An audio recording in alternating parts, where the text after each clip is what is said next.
And now, preview time. So let's take a look at what's coming your way.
The Jeff Meacham Network's Multiverse of Media. For over 15 years, the recognized symbol of excellence and the standard bearer in coverage of sports and entertainment.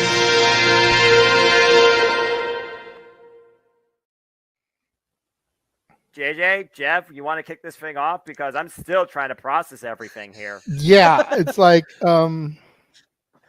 who wants to go first? Yeah, who wants to go first? Well, come on in.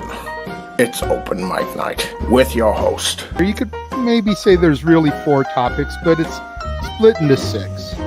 The Renegade, JJ Williams. The Sammy and Eddie Kingston thing, which one's the better smelling turd? And his panel of co-hosts. I am founder. Well, call me that for today since we're going with the Jeff Jarrett love theme here this week, according to JJ. The West Coast Professor, Jeff Meacham. Karma is karma is karma. That's professional wrestling! Damn it! The Simple Man, Noah Foster. It's showtime! Yeah! How you doing, JJ? How you doing, Jeff? James. Yeah. And the He-Man, James Hebert.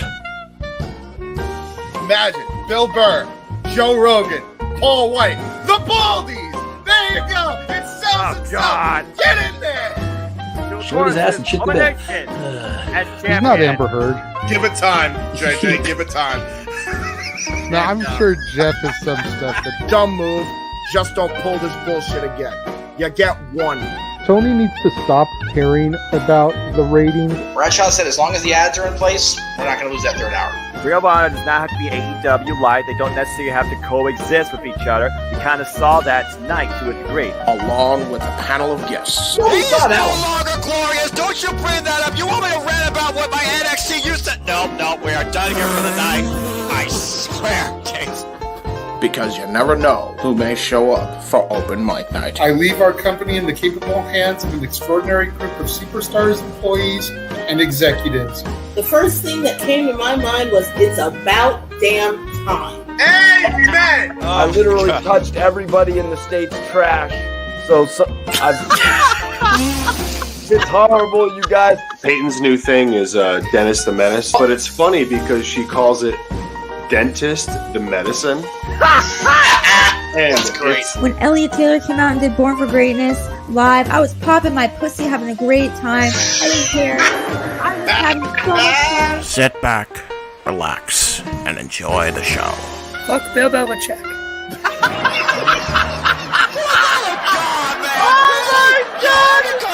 How to do the friggin' football thing. We get it on wrestling, and then you bring in that shit. That's just how the thing goes off the damn rails.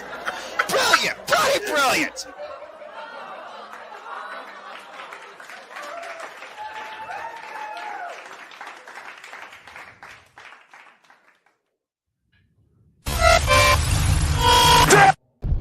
We're here. What is going on, everybody? Welcome once again to the Saturday Night Shenanigans that are open mic night. I am your host and moderator, the Renegade JJ Williams. Got a lot to discuss this week. A lot of it went down over the course of 24 to 36 hours.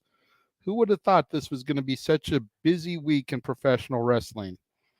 I had spoken with Jeff earlier in this week, and we had just some bullshit topics we were going to discuss today before the world of WWE decided to go and unleash all over us.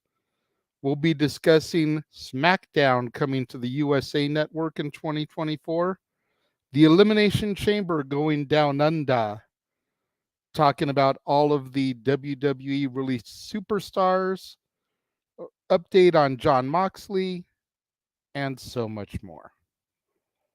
But first and foremost, let's begin to welcome in the panel.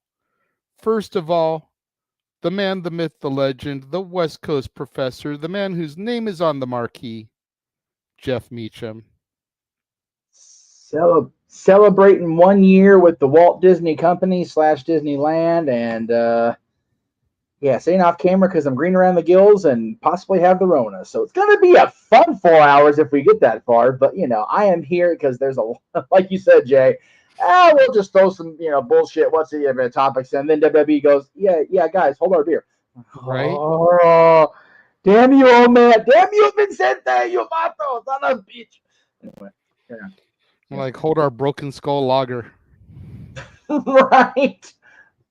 American lager, though, not that IPA shit, because that shit's gross. Anyway, sorry, Steve. Coming in next, the simple man with the spectacular voice, the man who I hung out with for a few hours earlier today outside of the Garden, Vinny, in order to begin our road to WrestleMania 40 as we canned the watch-along for the inaugural WrestleMania. My goodness. Noah Foster is in the house. Hey, what's up? Jeff, good to hear you. I hope that you're doing all right. I'm tired, but I'm all right. Good to see you again, JJ. And funny enough, we end this on 4 hours. It'll be perfectly timed for NJPW World's Destruction in Kobe.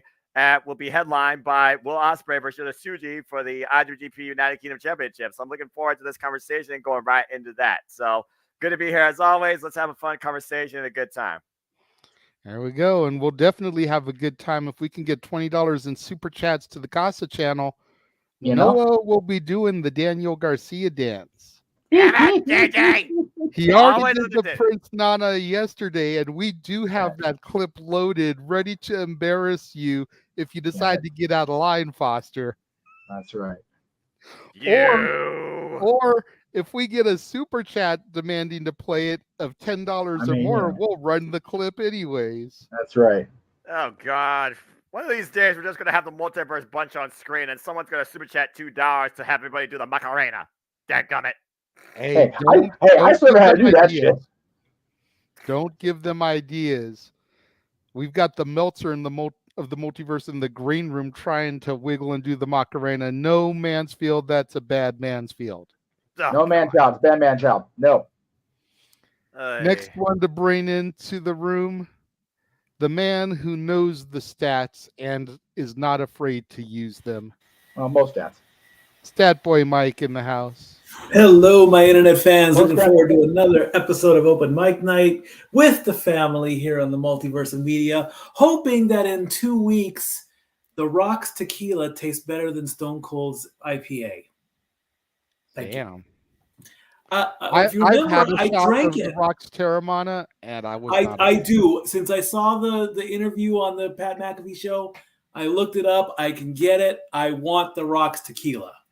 I have had a shot of it. I was not a fan of it. Really? See, the trick is don't get Mikey on a drinking game with the tequila because if he has to remember birthdays of former bosses, he'll be drunk as a skunk. It'll be too late. Right, Mickey the Mouse? Anyway, there you go. There you go. If you know, you know, kids. Oh, boy. Oh, boy, we got a pop-up tree here. Next one to join the panel this evening, the Meltzer of the multiverse, Josh Mansfield in the house. What the hell is he Hey, showing? Jeff. What the hell is that? I don't know. Hey, Jeff, this will make you feel better, but it won't make Greg feel better. OH! That's right. I know. That's right. Oh, I about kicked a mucker feather's ass yesterday at Disneyland, man. I yelled, "Oh, he's wearing an Ohio State shirt." Didn't even yell back. I'm like, what a bitch. I do the same thing out here, bro. Yeah. God damn Ohio it. State beat Notre Dame. Greg's not happy. Zach is really not happy. They beat the Irish. That's right. Okay, well, maybe I'll have to make sure I go to work Wednesday whether I'm sick or not. Yeah. So I know, that Noah. sorta I'm right there gives with you. Payback for that sort of gives me retribution for last Monday. There's no, Josh. You have no retribution or failsafe. You're permanently fucked. Yeah, I know. Okay. All right. As long as you know. Damn. As long as you know. Okay. All right. Yeah. All right. Sports talk, and we're not even 20 minutes in. Cool. Right? I'm like, okay. I thought that's what Tuesdays was for Stat Boy Sports Bar, you know. Hey, it just happened. I'm in a good mood. Where the people on the panel at least know what the fuck position defense in hockey is. But I digress. Shit. Last one to join the panel this evening is Mr. Reliable. Oh boy. Walter Cruz in the house. Oh, we're all going to hell today. Hello, everyone. Anyway, thanks for having me up here. How's everyone doing? I'm just getting over something too, Jeff. So trust me. What's going on with y'all? This damn health. Plus, I'm already frustrated with the Mortal Kombat 1 things. I just threw a controller. You know, that's like $90. But whatever. But speaking of money, you people that want to have conversations and dictate, you donate to dictate. Damn it. But you digress, and he's also 100% accurate. If someone, I said this last time, if someone donates $10, I will donate the other $10. I said that last night. So if someone donates 10 first, I will donate the other 10. There you go. Yes, the Macarena. Oh, no, for no one to do the Daniel Garcia dance. Stop it. Nope. JJ, get control of your show. Hey, I'm trying to get it out there, man. I wouldn't mind making $20 to have you do the Daniel Garcia woo. Fucking hell. And we'll change it, like I said in the chat, to the simple shuffle for the simple man. There you go. That's one thing in sports that I do know. They had the Super Bowl shuffle for the Chicago Bears. We will have the Simple Man shuffle on Open Mic Night. Damn it! Why did I stop? Why did I stop playing Sonic Frontiers for this? Because you love us and we love you and you know it. You love being a simp for doing this for us. The things for I getting do, us money. Things I do for supporting friends. All right. See what happens. And like I said, more than one can at night, probably. Like I said, you're the one who opened up your mouth last night. I was that confident. And we're just, you were so sure that the Mogul Embassy would retain the Ring of Honor 6-man tag titles, that when the Hudden Bucks captured them, you had to do the Prince Nana. Fucking hell. Man. And of course, that's been shared around the chat room, so everyone here has seen it, I'm sure. Of course. Of freaking course. Just be thankful it hadn't made its way to Aaron Rift yet. Hold up, I can fix that. Yes! Damn it. Fuck! Anyway. When you go on to the predictions panel this week, that may become the new Jeff Jarrett meme, is Noah doing the Nana. Can we please talk about wrestling? Sending it to Aaron now. Sure, we can move into wrestling. So the first topic for the evening is the USA Network getting Smackdown for 2024. To my knowledge, and Jeff, you can correct me if I'm wrong in this, USA still hasn't got the deal situated for Raw and NXT. That is still up for discussion, negotiation, but they have secured SmackDown. Is that correct? If they haven't announced a damn thing. Again, these freaking upfronts just did not exist in the WWE world early this year, so who the hell knows?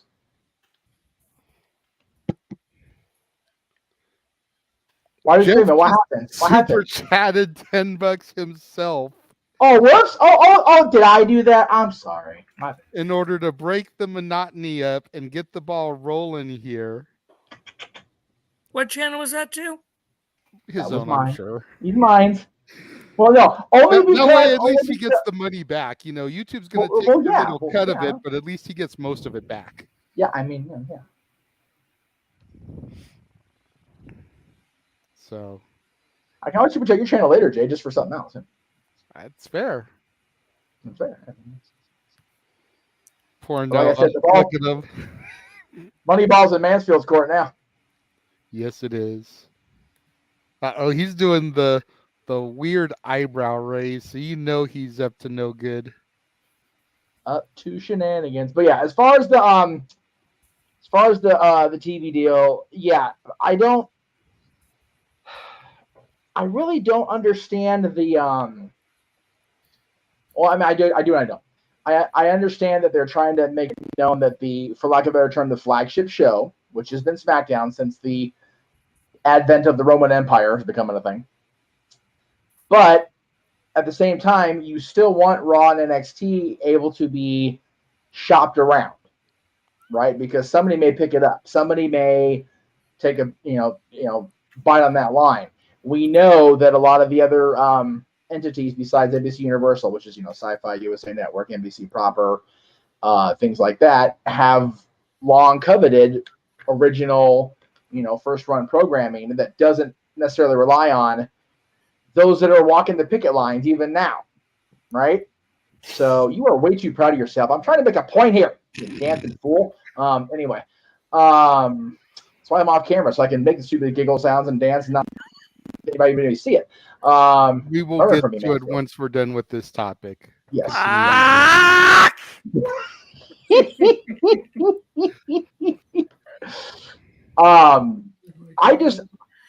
My thing is, if they're going to shop it around, do they leave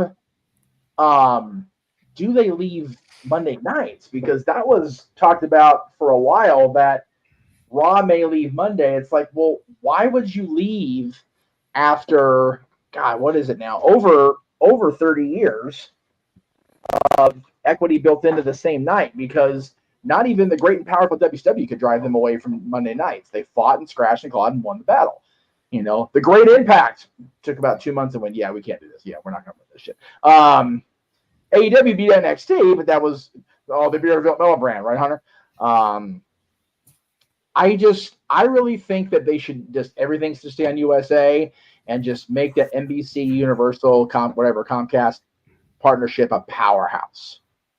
Because now you've got SmackDown coming back to USA. You've got these primetime specials, and primetime means during the week in primetime, that 8 to 11 slot on NBC.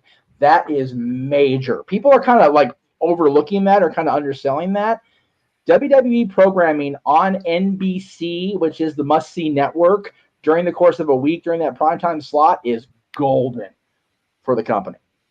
So I would say just no pun intended to the soon-to-be dancing fool, but I would foster that relationship with NBC Universal and just, hedge the bets on them because, you're tied into one company at that point, but with the might have in Denver. Wow, they were in Denver last Friday for SmackDown. On my brain's still on that pop the Rock got. Endeavor, money behind it with UFC. Just the sky's the limit on what they can do with that tight knit of a partnership together between NBC and Endeavor, or TKO in this case. Okay. Yeah, I mean, it's definitely interesting to see. I think it would be good if they could somehow get to retain the rights, just keep the entire WWE branding on USA. I think that would make it easy for everybody. Raw has been on USA for pretty much its entire existence, with the exception of that short run on Spike TV, which, if we're being honest, wasn't exactly its best era. No.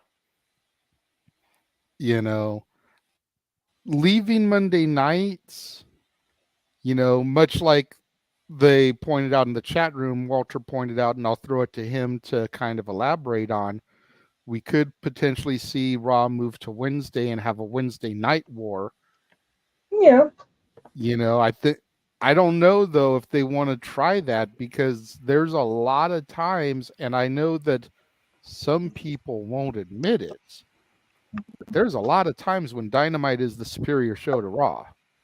Oh, yeah. And I don't know if Vince and Nick Khan and Paul Levesque and Ari Emanuel and Dana White want to learn that lesson the hard way. Yeah, no. It was one thing when it was NXT. Yes. It'd be completely different if it's Raw. Yes, I agree. You've already got the fact that Dynamite's got the advantage with it being 2 hours to Raw's 3. So, Raw will win that third hour. Yeah. But the other 2 hours could very well get crushed. Yep. Especially since Raw is the show without the bloodline. Yes. Especially since even if the bloodline's a factor, Roman's not there every week. Right. Raw is also the show right now without Cena, without Rock. Granted, their participation and involvement is going to be limited, but all Raw really has going for it right now is Seth freaking Rollins and the Ring General Gunther. Cody. That's about it. Yeah. As far as reliable, must-see TV on a Monday night. Yes. There's other odds and ends that pop in that are entertaining, but those are the two things I look forward to seeing on my television every week. Right. Walter, do you want to go ahead and elaborate on the possibility of a Wednesday night war, since that was your thing in the comments? Yeah, well, they're saying because Monday Night Football has been kicking WWE's ass, but you've been going against Monday Night Football the whole time Raw has been in existence. So what the hell are you going to change for now? Like, I don't get it. Plus, like you said, you don't want to risk the going against Wednesday. If they do this, if they move it to Wednesday, I guarantee you that the brand split could be completely gone. They're going to want everyone on Raw. If you move Raw to Wednesday, you're going to need Cena. You're going to need Punk. You're going to need Jay. You're going to need all the stars earlier. And you might purposely showcase some former AEW talents that you signed on purpose to put it against Dynamite as a F you to Khan. So that's the only way I see that working. But don't even go there. Like, stay Raw. You especially, you know how long it would take us, who all our lives have watched wrestling on Monday, to adjust to Raw changing to another day. We would all still put USA on Monday at 8 o'clock and then go, oh yeah, shit, it's not Monday anymore. Like, I guarantee all of us would do that. Yeah, and then you'll be stuck with Christy Knows Best and Law and Order. Yeah, like, so just don't do it. It's part of all our childhood. It's a staple on Raw. I mean, it's a staple on Mondays, so just leave it on Mondays. The USA Network for SmackDown, God help, please don't change SmackDown to 3 hours. USA seems to be greedy with this shit. And I feel like they're going to want that, and I don't want to see that. The only good thing about SmackDown being on USA is if The Rock showed up, he can say asshole without being censored. Because, God, that whole promo looked so bad when it was censored on Fox. Like, that was a letter grade down, like Aaron does for his review. For me, it was a letter grade down just because the way it was censored. Like, it was stupid sounding. Like, you had to watch the Twitter version to hear it cussing, and it's.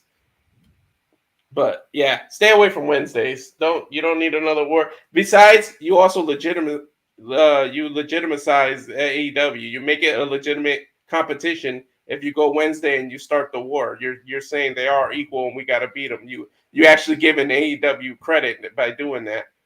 Well, to be fair, when the merger went into effect, they issued a press release. And they acknowledged the fact that AEW, Impact Wrestling, some of the other MMA type of promotions are competition to them. Wow. So they've already acknowledged the fact. So why not go gloves off at this point? I can't believe they even did that. I wouldn't. I just don't see them risking it. I wouldn't risk it. Imagine they beat them. I mean, I don't think you'll do the 82-week thing again, but imagine they beat them a couple. There has been, and I'm not the biggest AEW fan. You guys know I don't like AEW, but there has been quite a few weeks where Dynamite was the best show of the week. Mm-hmm. And so you don't want to risk that. And even though they lost power by losing Punk and the EVP crap that's going on, so people kind of want to tune out, you still don't want to risk it. At least I wouldn't. But who am I? They're business billionaires, so they know what they're doing. But who are we but to speculate? That's fair. We'll be lucky if we ever get a wallet with 5 figures in it, let alone 4 figures in it, longer than a day. I mean, if I were to move Raw to Wednesdays, and this is a big hypothetical if, I think I would move NXT to Mondays. And the reason being, before everyone starts coming at me because Monday Night Football has been crushing Raw on the ratings, and why would you do that to your developmental brand? Number one, at the end of the day, it is in fact developmental. They don't expect it to get the ratings that Raw does. Or should they? Number two, like you pointed out, Walter, we're so used to wrestling on Monday nights that if we go to USA at 8 o'clock, we'll still find it there. It'll just be the new breed, the next generation. Is NXT 2 hours? NXT 2 hours, right? Yes. You would have to, if you don't want Monday Night Football to crush it, started at 7. And then you stop it at 9, and then you might not have been crushed as bad because some people don't watch the first couple quarters of a game, so they might tune into NXT. Then what you got to worry about is the familiarity of the regulars at the PCC that come to NXT every week. You know, some people who go to that stuff all the time may have their schedules arranged to where they have Tuesdays off so that they can be there for that. Yeah. You know, then the people got to try and get their schedules all rearranged, which, depending on where you work, isn't all that difficult to do, but at the same time, you've got a routine down. It's true. But I do say, if you're gonna do that, you're gonna have a lot more main roster people coming down to NXT just as a ratings ploy. Like you'll see a bunch of main roster people coming down now, like We're already 10 times what they're doing now. We're already seeing a bunch of them. Me and Noah have been having conversations back and forth for a while because of reports that WWE wanted to turn NXT into a legitimate third brand. Noah always pointed out, the developmental, it'll never be a third brand. But you go and you look at No Mercy coming up. You've got Dominic Mysterio defending a championship. You got Becky Lynch defending a championship. You got Baron Corbin versus Braun Breaker. You very likely will have Pete Dunne versus Noam Dar for the Heritage Championship if he can get past Joe Coffey on Tuesday. You were supposed to have Mustafa Ali. Obviously, he got released, so we'll get to that later. But that's 4 that were guaranteed before the releases. A potential of a 5th, which now still leaves 4 possible main roster moves on that show, and we still haven't even rounded out the rest of the card yet. Exactly. Mikey or Josh, anything you'd like to add on this? Yes, Josh, I see your hand there. I don't see Raw moving days. Okay, why? I don't see the need. Just because SmackDown's moving to USA doesn't mean that Raw is going to move days. I just don't see that happening. Because remember, there was a time when USA had both Raw and SmackDown. Or are we forgetting that time when SmackDown was on USA and Raw was still on Mondays? Just because football's a thing, I don't see them caring enough to move it just because of a few weeks of football. I don't. Yes, there's a ratings hit, but that's how it always has been. Yes, Agreed. This year kind of sucks for it. For some reason, I don't know why, but it's something they've always weathered and gone through. So I don't see a need to move it.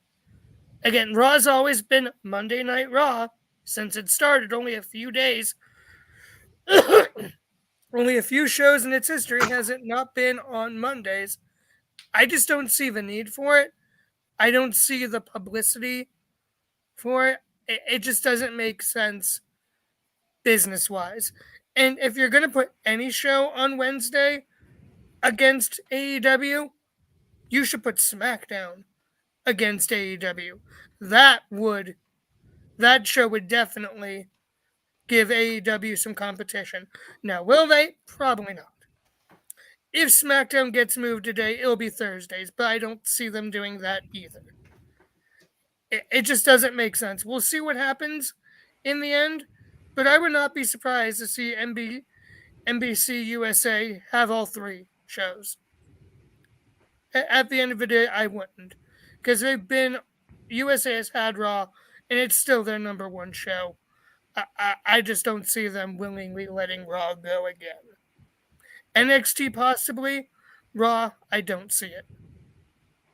That's fair. Let me ask you, when was SmackDown on the USA Network?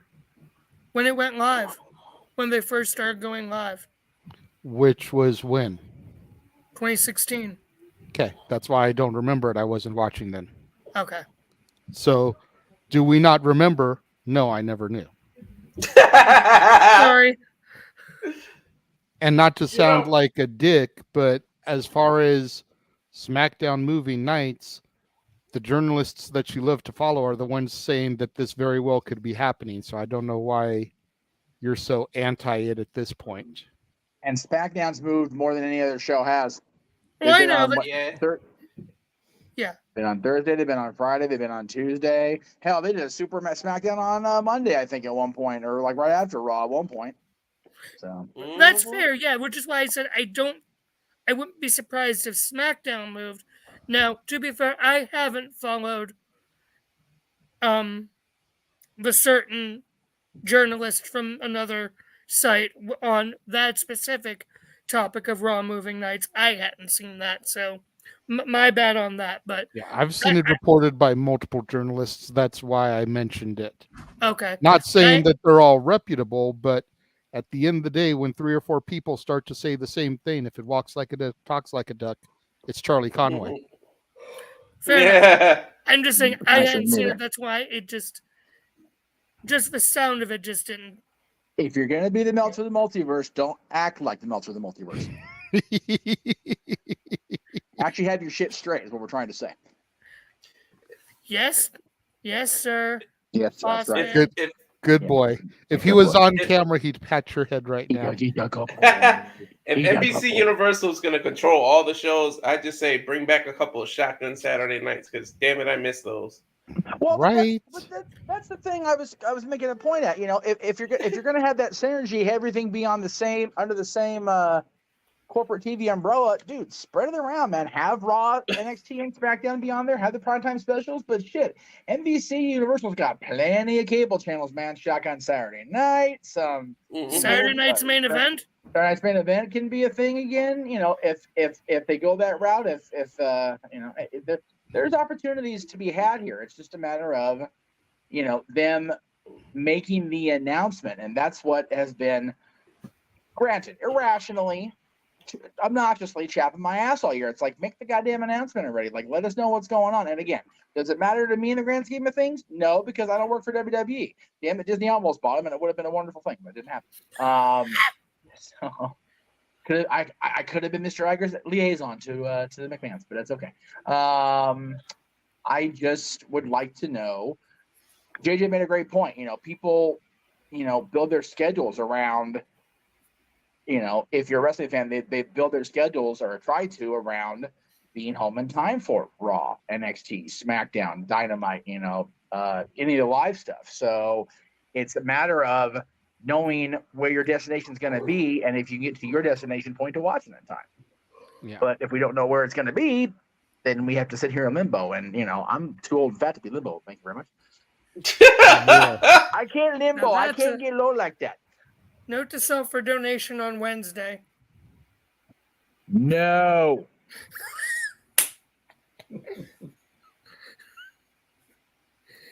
I got Jeff to be on screen. I'm happy with myself. Grumble, bitch.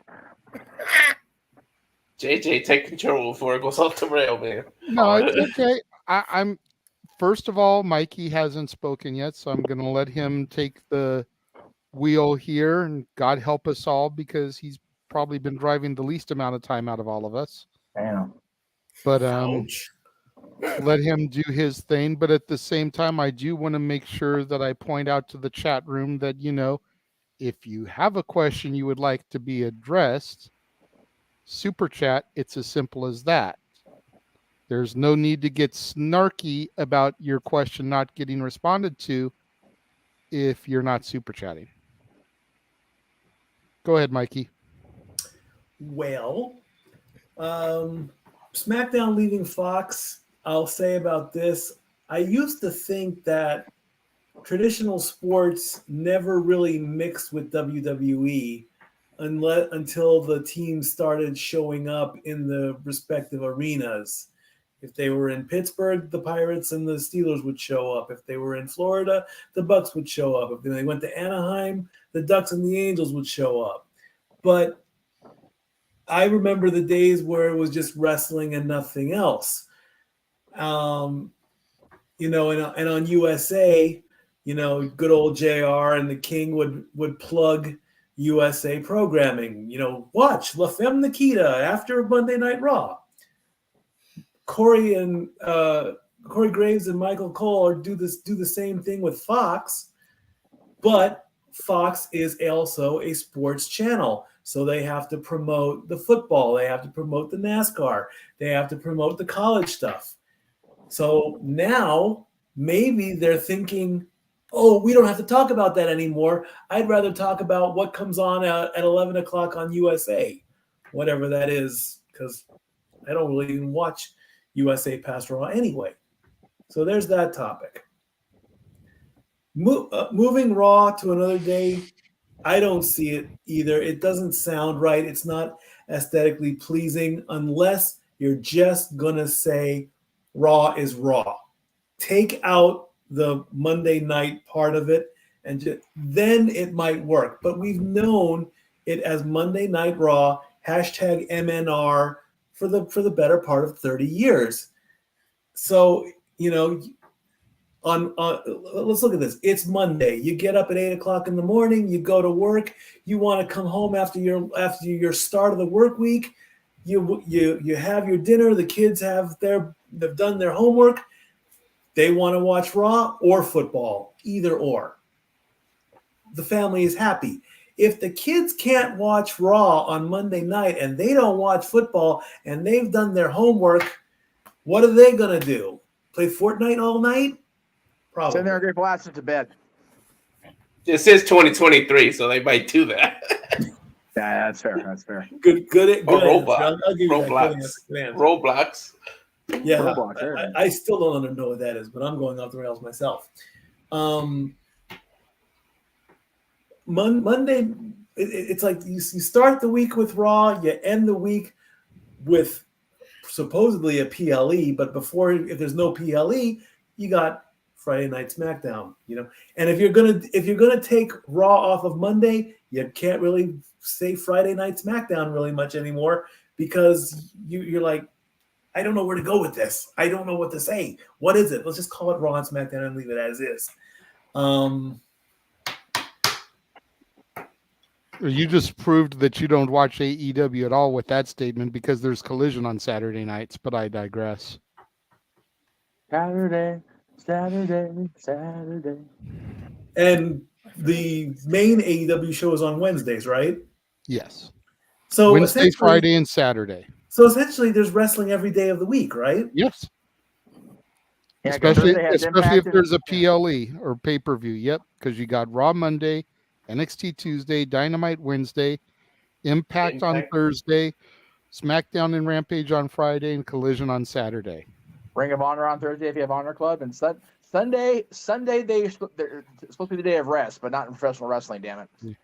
Thank you for reminding me about Ring of Honor because I don't watch it, so I forget when it's on. No worries, brother. But freaking Angelina Love with her Rick Rude moment this week, but that's a whole other conversation. I love Angelina Love, though. Damn it! Impact 1000 was great for all the pigeon lovers of the world, but I digress. Moving right along. She's a knockout, pun intended. Hey, Josh wants to see Maddie Laws let the pigeons loose. No. He's already done. I've already paid him to do that one. As head of network, I am putting the kibosh on that one. Why are you big screening me? Because I already paid him to do that months ago. Yeah, no. The Beetle People entrance is now reserved for clips from Impact 1000. No more Greg and Maddie and I doing that. No more. Okay, you and Greg don't have to, just Maddie. No. Hey, you know what? First of all, fuck you for the insult. Second of all, no, just no. Mikey, anything else that you wanted to say? No, I'm done. Oh, okay. Your shirt's coming. What? We got to get me a shirt. Donate, damn it, donate to dictate, damn it. They need to get me my shirt on time delivered first. It's been out in delivery for 2 weeks now. Fucking pro wrestling. Right? Looking at you assholes in Chicago. I think the same people are delivering your shirt that were trying to deliver my overseas order that still hasn't been delivered. Claims it was delivered a week ago, but I still haven't received it. That's okay.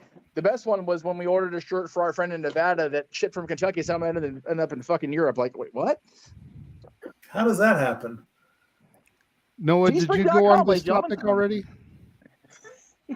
I'm sorry, what? Was this open mic note or is this grievances about the postal service and delivery services? What? All the things. Hey, it is an open mic topic. And just because you still have to do the Daniel Garcia, sir, does not mean that you get to try and take our minds off of it.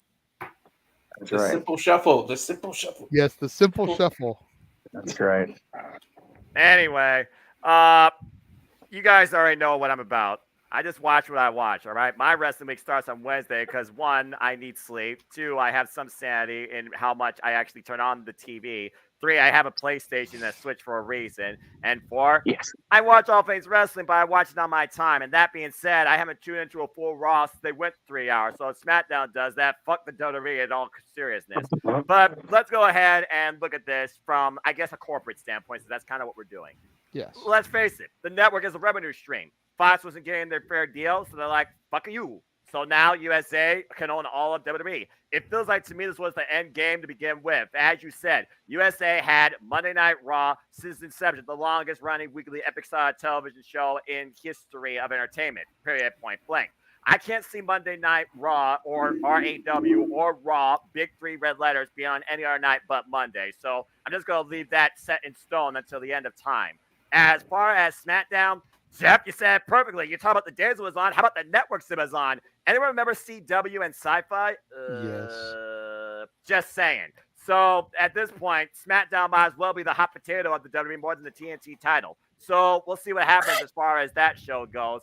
It wouldn't surprise me, though, if they did put it on Wednesday, because why not? You get the red, you get the yellow, you get the blue, and then you got the rest of your week, too.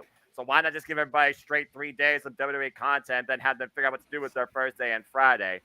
As far as, you know, the whole idea of wrestling 7 days a week, yeah, it's 2023. I mean, hell, I watch NJPW in the middle of the morning because I'm that damn crazy. As I said, I got NJPW on at 3 a.m. Standard Time, and I'm watching that because that's headlined by Will Ospreay, which is Suji. And also Greto Khan, oh hell, versus Shingo Takagi, and Tetsuya Naito versus Jeff Cobb. But anyway, as far as where SmackDown could sit, I mean, if they're going to keep NXT where it's at, then the only real night I could see them doing it, because they did it before, is Thursday night, because that probably would be the most comfortable at a time slot for them. Again, they do not need to make it 3 hours, but this is the USA Network. If it means they can advertise more for Bachelorette Island or Temptation Island, whatever the hell shit that is, or some other stupid pointless sitcom / reality show with insert family number 259 that people could give 2 shits less about, that's not named the Kardashians. That's what USA Network is going to do. Sorry, did I go there? That's what USA Network's going to do. They don't show game shows. They show reality and Law & Order reruns. That's what they live off of. It wasn't for WWE. So I could see it literally being 3 hours on Thursday night. And as far as NXT, it's developmental, damn it! If you're not going to put it back on the network, at least make it actually look like what it's supposed to fucking be. It's not Raw soft. It's not smack dab in the middle of SmackDown. It's not halfway heat in the middle of a freaking football game while you got NFL championships now in the WWE. Whatever.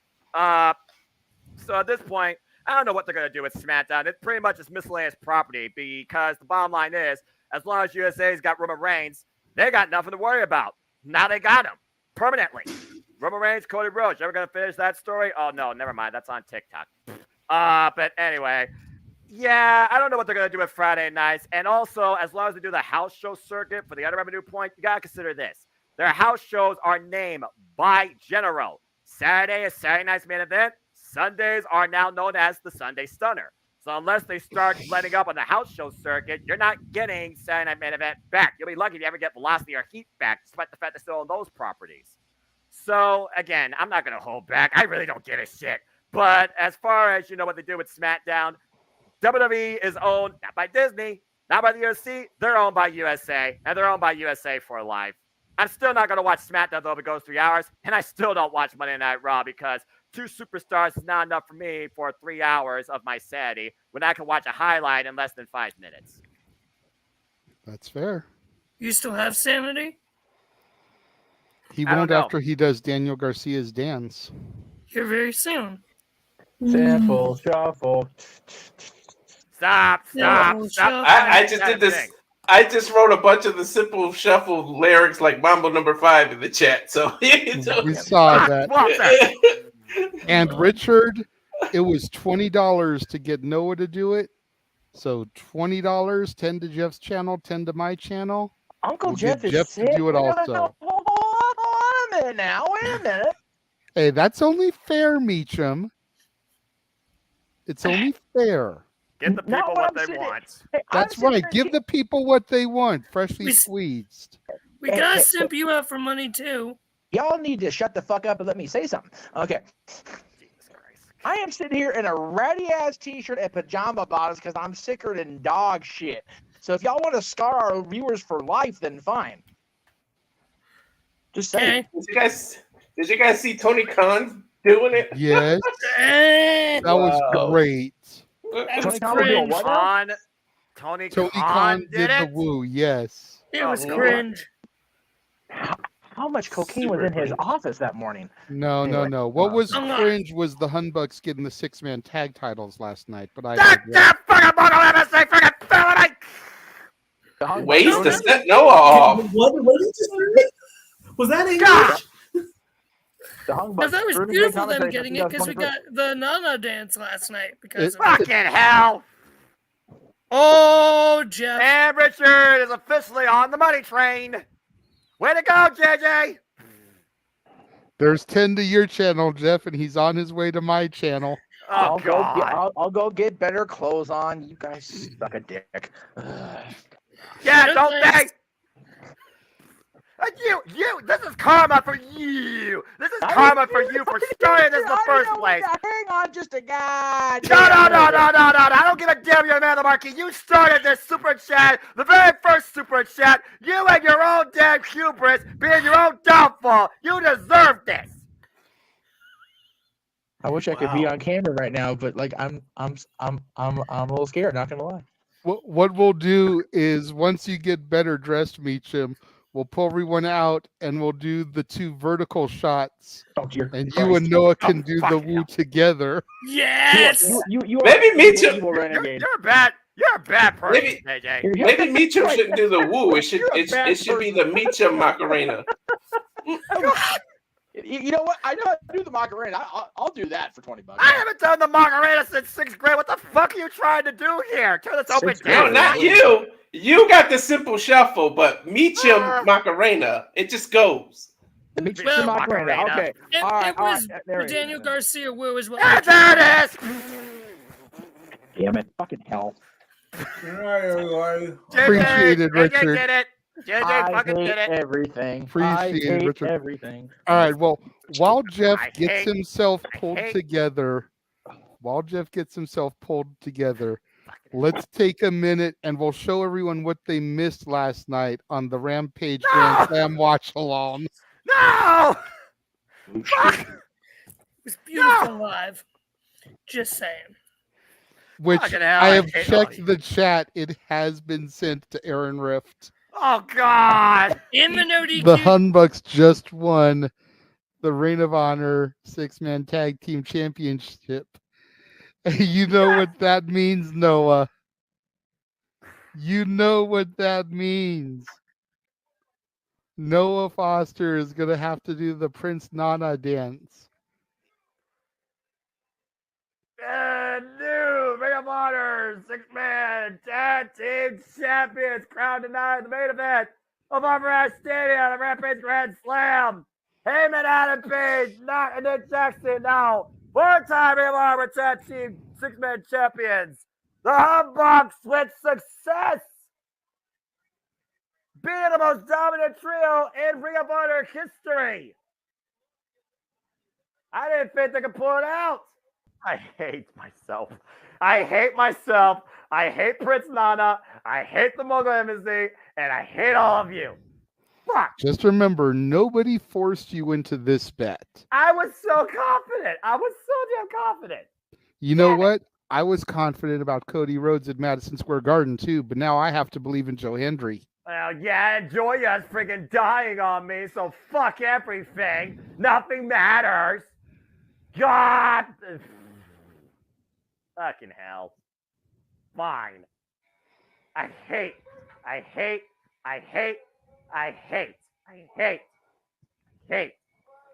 Oh, God. How this thing go? Oh, Jesus. This is so fucking stupid.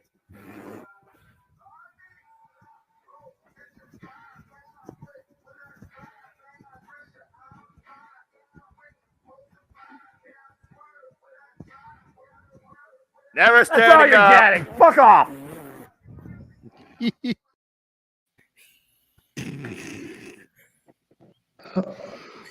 Beautiful on every level. I'm gonna the Noah Nana. I got a million names for this stuff. I got a million names for this stuff. The Noah Nana. The Simp Shuffle.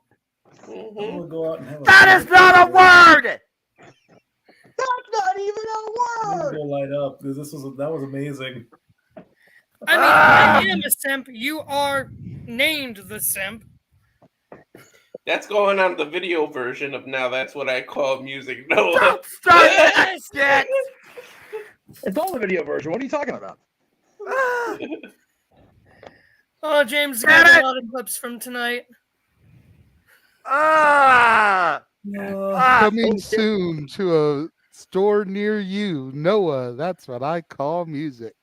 That is never going to see the light of day in a freaking retail store. God help me. That'd be retail And be on the lookout. And be on the lookout for Noah. That's what I call slow jams. Yeah. That's a beautiful cover, Noah. As soon as he sent me that image, as soon as he posted that image, I was like, dude, this is like one of those Thump Records old school like vinyl covers for real. Yes. That's some LA stuff with leaned against the lowrider. Right? That's LA lowriders. Oh, LA. The day that Noah actually spends some of that simp money and makes us do all the crazy shit is the day that we never mess with Noah again because of the things we know he will make us do. I don't know what kind of crack you are smoking, Mansfield. Even if that day comes, I will forever do shit to mess with Noah. You know why? Because out of everybody on this motherfucking panel, he is the best sport about it all. Because he hates doing every bit of it, but he is willing to sacrifice his dignity to help Jeff make money, to help Greg Cherry make money, and to help me make money. Well, damn it, Noah, it's going to be my turn soon too on my channel. Of the multiverse of media. Oh, damn straight, because he has dignity. I have no dignity. We know, Josh. Put the graphic up, Jay. Yes, Jeff. Those rants were definitely approved. Josh, that was the understatement of the year, man. See, people can make me do crazy shit. Come on. What happened to it? I don't know. Is it in there? No. It's like it got taken out. We're not in the stat boy room. That's why. No, but I used to have it in the watch-along room too. Are you sure it wasn't in the other Mug Night room, the one that got deleted because we consolidated? Pretty sure. You only can have it to 100 things at once. So again, y'all might have accidentally deleted it. So. Or the Jeff one. God. The Jeff one I think is still in here. Good. But I'm not tired of the shit yet. So. We're not even an hour in yet, and all right, we're only there it is. There it is. There it is. Just had to re-add it. Yeah. All right, I'm gonna pull everybody out so that we can just have the two. Okay, let me. Dancing fools. Let me actually get the margarita. Well, I wish I had a margarita. The Macarena music. I thought I could hear it. What I'm doing. Wait, what are you doing?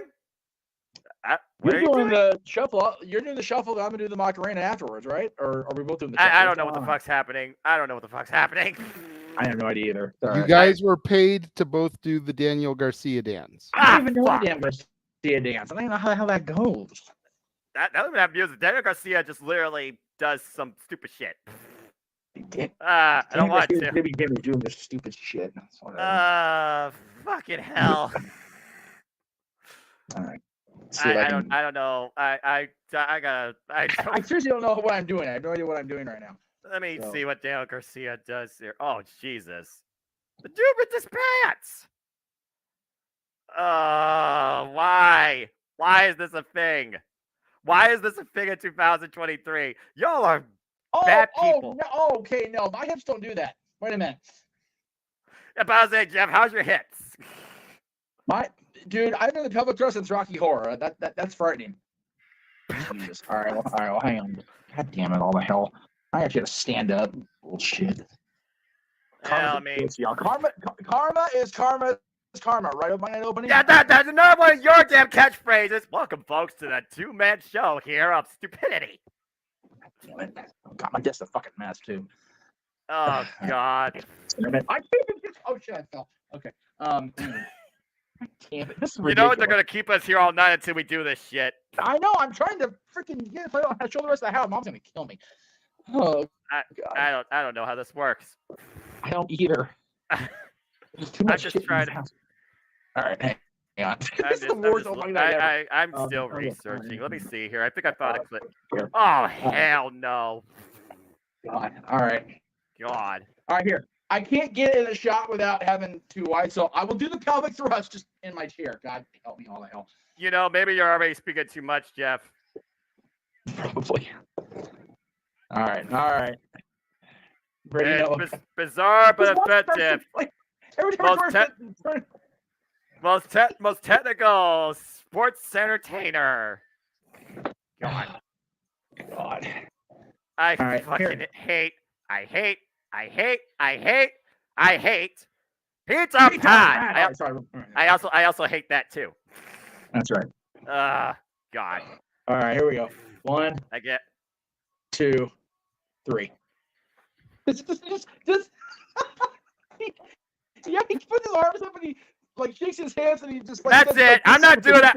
I quit. Yeah, okay, yeah. I quit. He quit. No, we can't quit. No, we need you for commentary. No, no. God, that's the only reason I'm staying here. All right. Okay, fair. That's fair. That's the only reason. Fuck. That sucked. I should throw up on the camera just to pull a draws out and make you all someone's sick. Someone's gonna get that, but let God don't let the ATW family see that shit. You guys realize that that's just pretty much the updated Alex or Alex? What the hell is it? James is here. That's all that is. James. Yeah. James is here.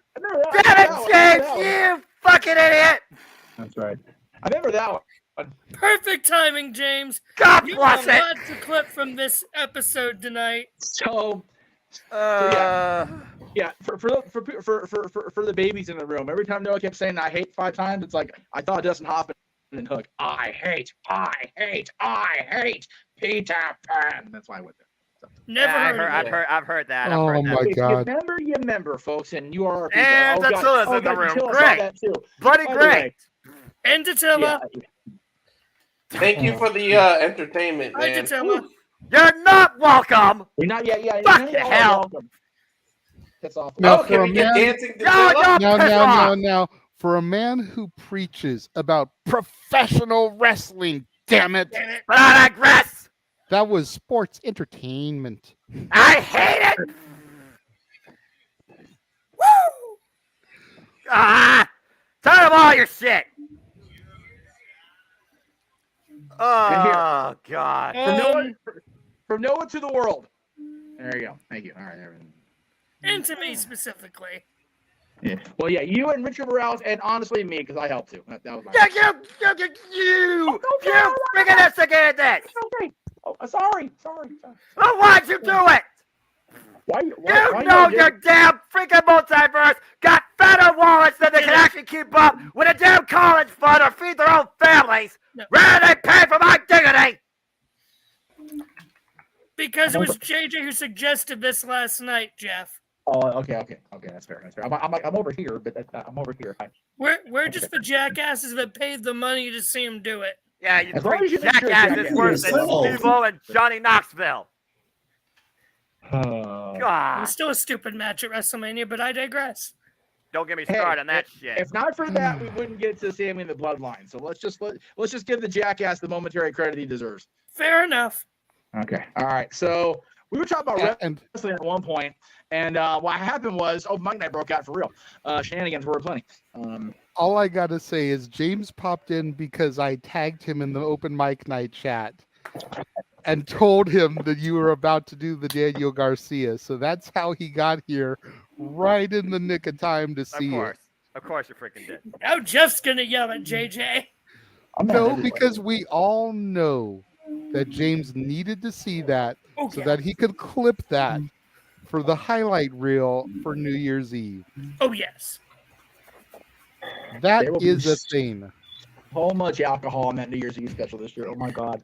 I'm just worried for Disney karaoke when everyone in that chat room's gonna make me do that night. No. Well, you're full of shit. And the reason you're full of shit is because you love these Disney songs, and you're going to enjoy the shit out of it. I'm going to do to this guy. Oh, I know what I'm doing to that guy. It's because you're an evil bastard. Yes, it went right over his head last night. He's not all evil. He makes good on Sundays. All right. Let's try to reel things in just a little bit. JJ, get your show back on fucking track. We're gonna take a quick hiatus. The topic is over. We've done the dancing. We're gonna take a little break, show a commercial or two, and when we come back, we will get into our next discussion piece and talk about the WWE going down under might for the Elimination Chamber. Freaking gave myself a damn wedgie. God. We will be right back.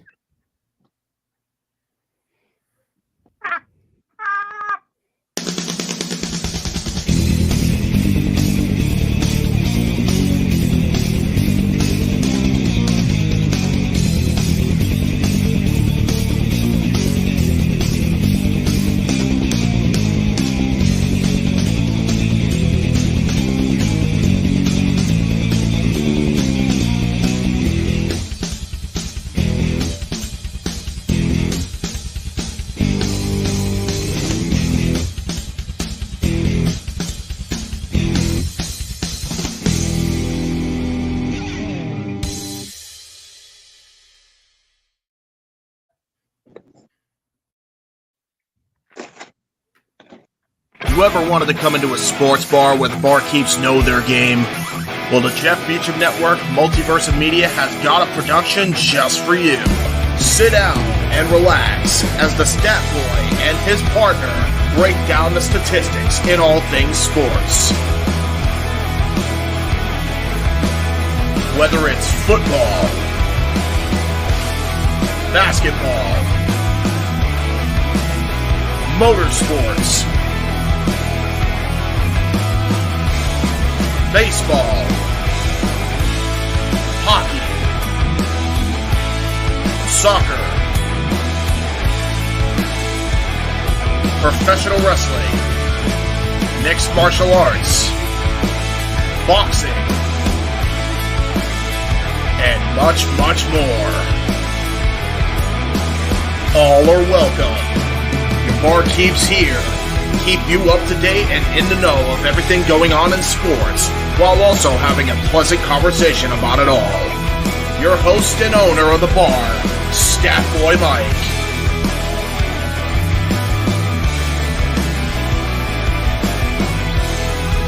His partner in crime, Dory Lou. And a host of other guests coming in. The food's hot, the seats are warm, the drinks are ice cold, and the sports talk is plentiful. Cassidy 18 Studios presents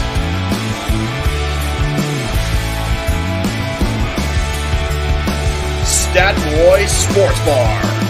Take a bar stool and enjoy the show.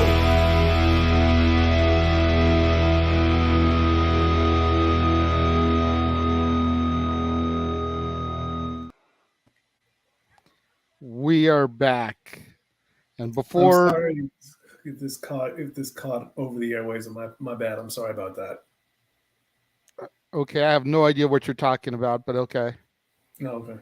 And before Josh bows out, like he said he was about to do in the private chat, we do have teleporting into the command center the mighty Datilla.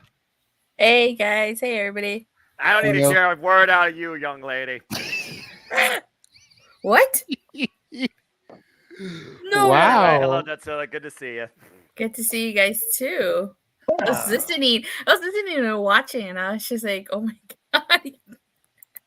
That was some funny stuff. Now we have Nola together. I Nola, know Joya. we don't even want to talk about Nola because Joya is like. You're gonna send me over the edge again, and we're gonna go off the rails. So let's try and stay on topic. There's my Spanish announce partner. Oh, God. This needs to become a thing. But, JJ, please continue. Yes. Who, me? Who's the Spanish announce partner? Richard Morales. JJ, Walter will be the freaking third. Oh, God. Josh, go ahead. You were going to bow out of here? Thank you, gentlemen, and awesome to tell her I have mass at 8:30 tomorrow. I have to be there at 8 to set up. So it is midnight here, so I'm not going to get enough sleep as it is, so I'm going to take my leave. Thank you all. Follow me on the X Twitter at Walking Hymnal, Instagram, Mamamangram, and find me on all these awesome shows, causing all the beautiful, awesome simping mayhem that I do. Fucking idiot. Love you, Noah. And OH. Hi-oh. Hi-oh. Thank you. Take that, Notre Dame. I am not sorry, Greg. So, Josh, OH, go. And then there were 6. Yes. Oh, there were 6 before the commercial. There's 6 after the commercial. We just traded. Fair enough. Some people may say we upgraded, but, Traded up, it was all just a trade. That's right. It's good to have Datella joining the room to discuss the next topics with us. Yeah. Hey. Yeah, I was waiting for you guys to send me the link. I apologize about my dog. No, it's okay. It's Okay. all good. It's all good. I apologize for not sending the link sooner. Things kind of got crazy, and then the dancing and everything. And it wasn't until I saw you in the chat room that I was like, oh, yeah, I haven't sent her the link yet. No, it's all right. No worries. I was working on like stuff for my YouTube channel. As you guys saw, I updated. Well, I don't think everybody has seen, but I updated my logo. Yes, Very nice yes. logo. Thank you. Made it myself. I still have your old one loaded in just because it's got the YouTube and everything, but hopefully by next week we'll get everything jockeyed around so that we can use your new logo. On Sure, it. no worries. Oh, Jeff is already working it out. Look at him. That's why he's the man on the marquee. Ah, shit. It's too many files. We have over 100 files here. We need to start deleting the shit out of here. So I'll work on that while we're talking about this topic. Good God. Good Lord, people. All right. Anyway, carry on. Yeah. Carry on, my wayward son. That's exactly And not copyright. Not copyright. No karaoke. Not copyright.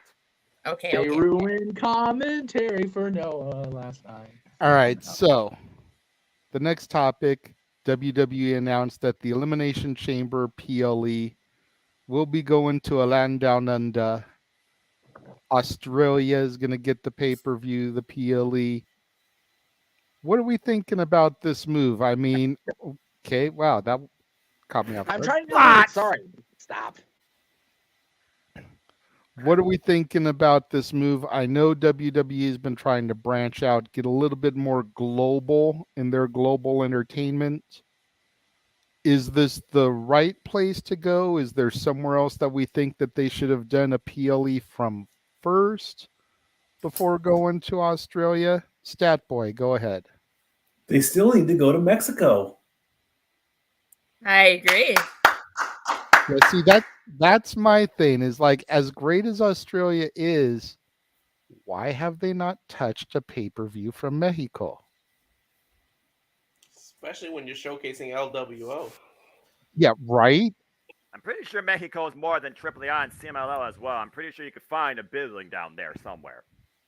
Oh, I'm sure. And I mean, you figure a good chunk of their roster is Hispanic. As we celebrate Hispanic Heritage It is Month. that Hispanic Heritage Month. Yeah. Gracias, So Danilo. what an announcement that would have made during this month. Walter. Oh wow, damn. Walter left her hanging. I was looking down. She was trying to go for Sorry, a I high was looking five. down. No, she's going for a high five. They're both doing the Joya dance. They're in perfect sync. No. Oh, okay. You and I are Joya. Yeah, that's true. Impact has stolen my Joya. I Look, don't even want to talk about that. No. I'm so We're sad right about that about later. Back to Mexico and whether or not they could do a show in Mexico City or freaking what other cities are down there in Mexico? Guadalajara, Tijuana. Yes, thank you. That Guadalajara was the only other one I could think of, but I couldn't think of the damn word. Cabo. Cabo. Yeah, Cabo. Aguascalientes. I never heard of Cabo, so. I only Puerto Cabo only Vallarta? came to, yeah, thank you. That was the other one I was going to say, and that's only because I went on a cruise that went to Cabo and Puerto Vallarta. If they do All the one in tourist Cancun, destinations. I am going. I'll tell you that right now. What about the freaking Copacabana? Copacabana, the hottest. Her name No, was Lola, copyright, Lola not copyright. Cabana. The freaking coach singing that and the rock kicking him off screen. But yeah, the back to Staple, who simply said they haven't done Mexico yet. Yeah, I'm really surprised. They've done all over Canada, but they can't do Mexico? It's right below us. And here they stand, JJ, as I'm sure you're about to say, but hell, you and I are calling the shit because we're crazy. Because they're in Australia, the land down under, and it should be a song by Men at Work. I'm just going to put that out there right now. And no, non-copyright, not singing. We're calling this thing New Japan Pro Wrestling as time, I believe. Correct? Did they say like what?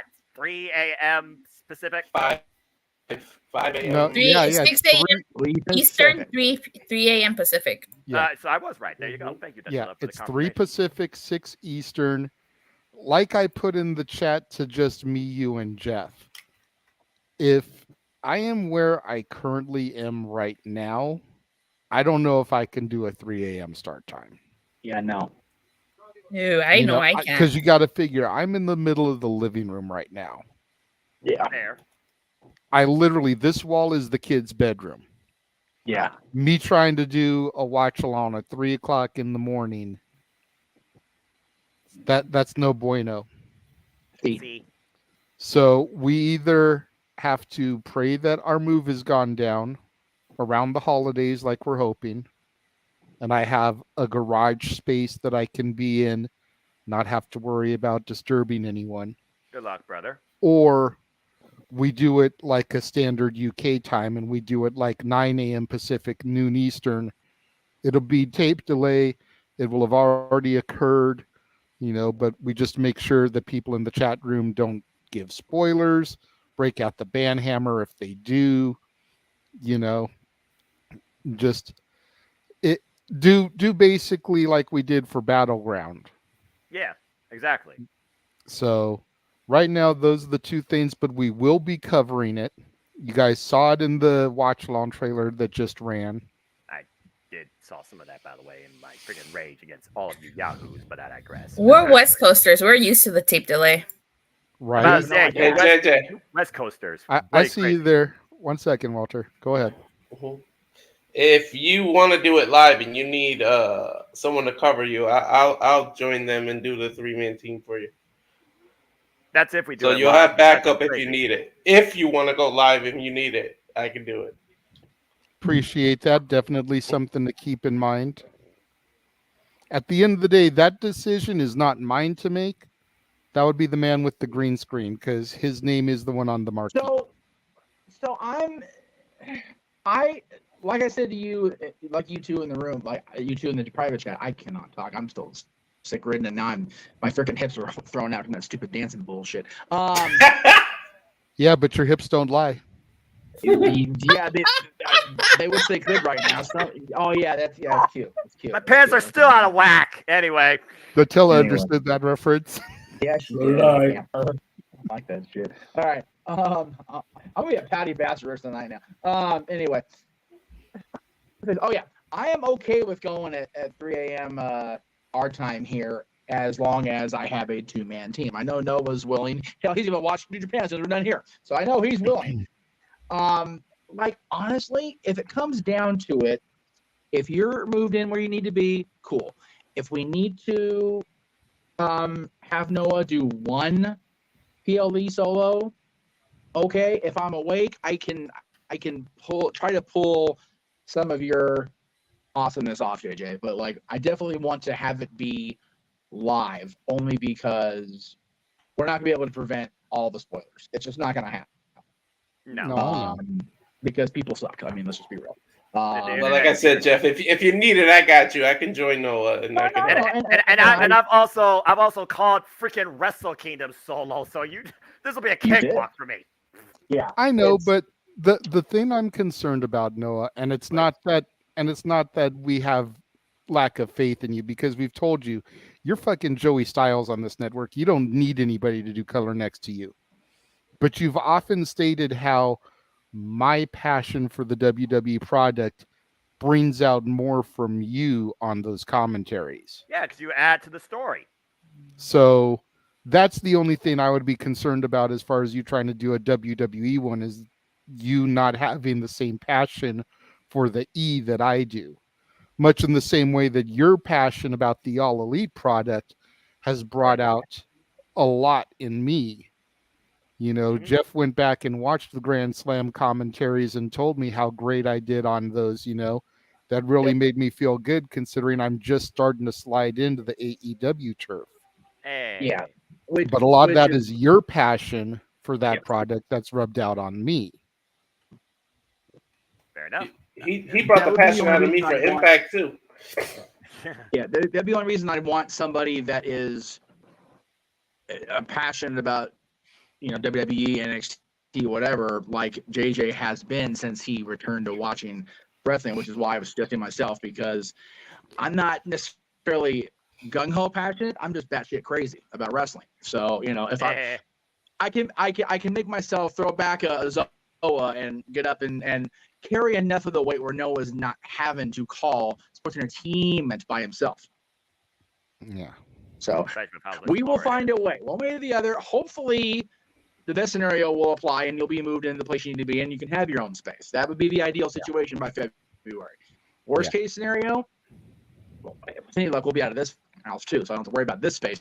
But if I'm still here and you're not in your space, we will cover it at 6 a.m. Eastern, 3 Pacific. And bottom line, 24/7, as long as I'm not working, you all have my voice. And whether I carry it on my own or do it with others, there's always a plan B. But back to the whole geography thing here. I mean, again, I still can't believe they haven't done Mexico yet, but Australia, this is what? Their second ever biggest show down there. Let's not forget, before Saudi Arabia was a thing, now we got all the political bullshit out of the way, as far as we know. For now. They had their first real super showdown down under in Australia. Yes. And it was headlined by the homecoming guy, JJ. You might not have seen this. You may not know this. Buddy Matthews is from Australia. He was the Cruiserweight champion at the time. Welcome in like a king. I don't think it's the same venue they're doing Elimination Chamber. Jeff, you can fact check geography on that. But the fact that you got Grayson Waller, the fact that you got Rhea Ripley, and I know people are going to be like, okay, Australia, New Zealand, that same thing. Fuck off. All right, it's Australia. Australia's Australia. If you know, you know. Get an A in your damn geography class and tell your teacher to fuck off. Don't do that. Respect your educators. But anyway, it's one of those things. Sorry, it's one of those things where, again, they do have some Australian-focused talent there, and one of the biggest stars is literally Australian, Rhea Ripley. If nothing else, this feels like what WWE is at their forefront: branding, marketing, and why they do have a lot of Mexican talent. And we're talking about Hispanic Heritage Month.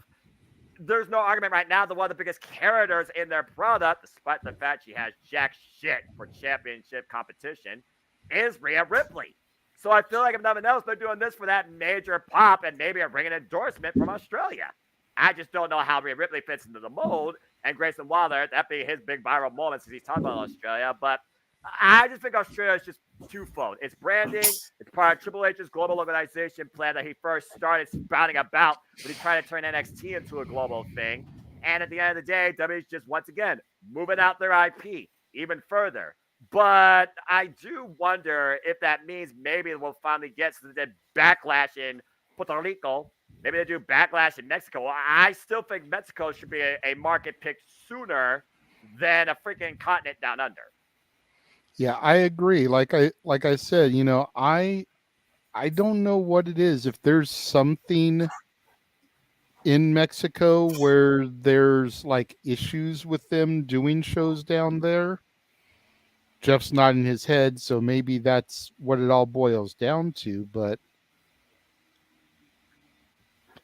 you know, Germany's another one that I've always thought, like, why haven't they gone and done a show in Germany yet? You know, you've got Ireland, you've got Sheamus, who could be on a final run. And you've got the Irish Ace, JD McDonough. The man. You know? Yeah, Becky Lynch. She's literally Irish. Scotland.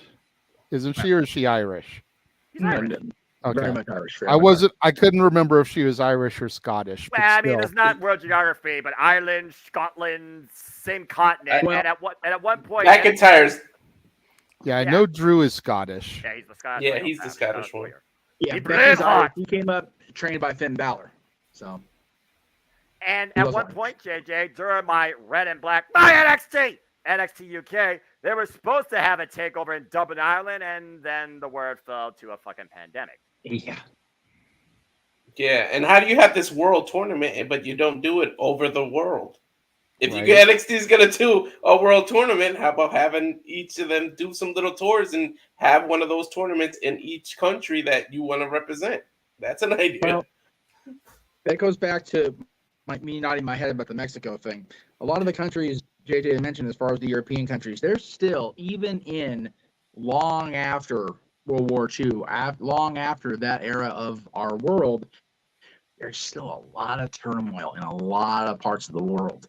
Kind of glazed over the political situation in Saudi Arabia being what it's being. So we don't have to keep saying aren't redacted anymore. But a lot of the world is still very much like that.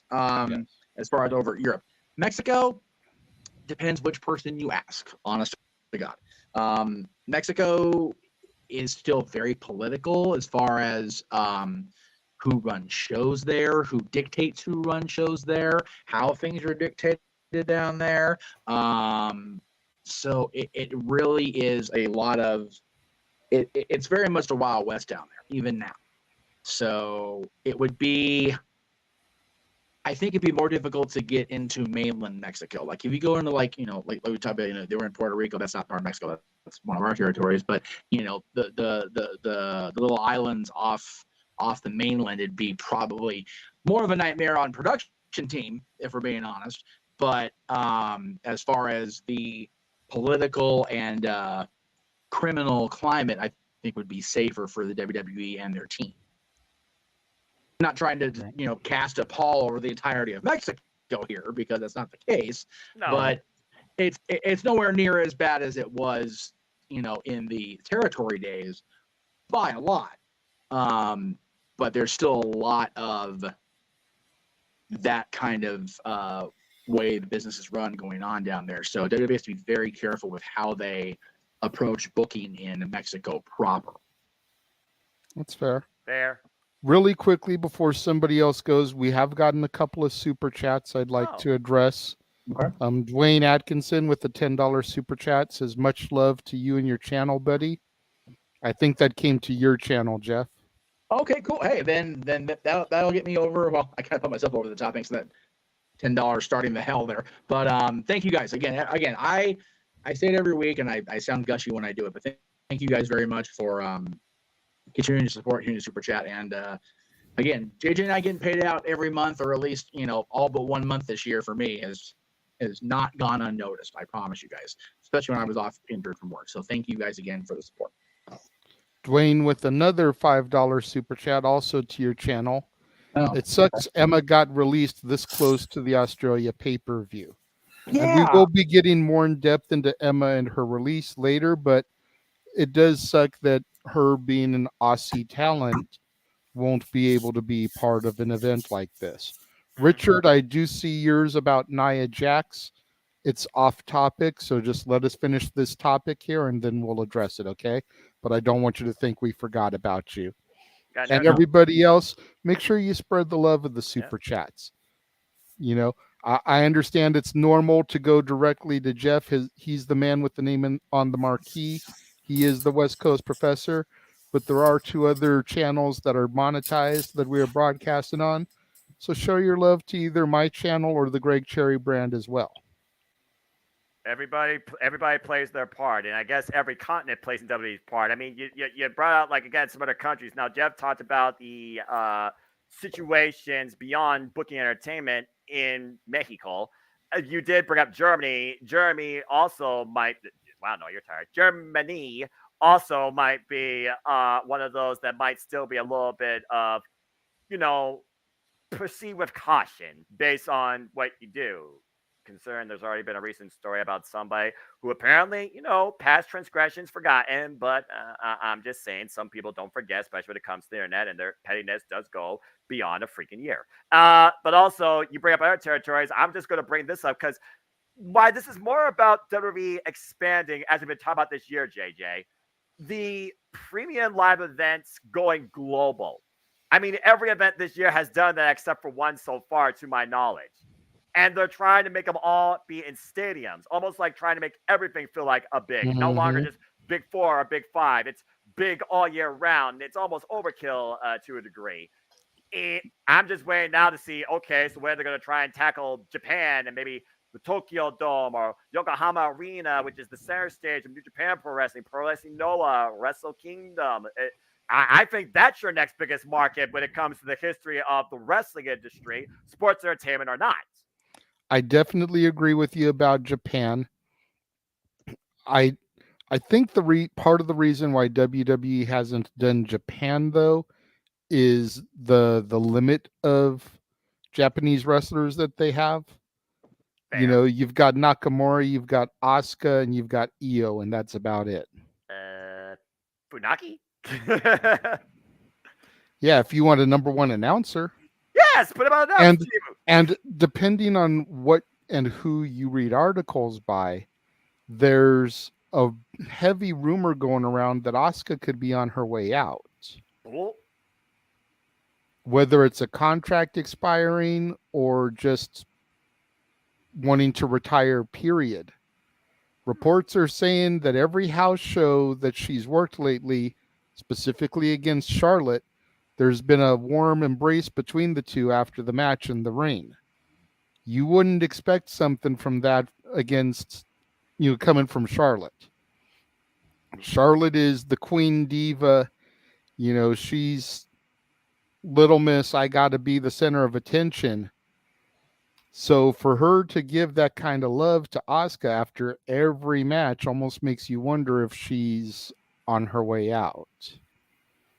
Well, considering Asuka's other passion is video games, as she was a game programmer, and she also is a huge arcade cabinet nostalgia, literally building her own home arcade in her home country, that wouldn't surprise me one bit considering the legacy she's given to the wrestling industry, particularly WWE. Again, we talk about a lot when it comes to a wrestler and chasing the dragon.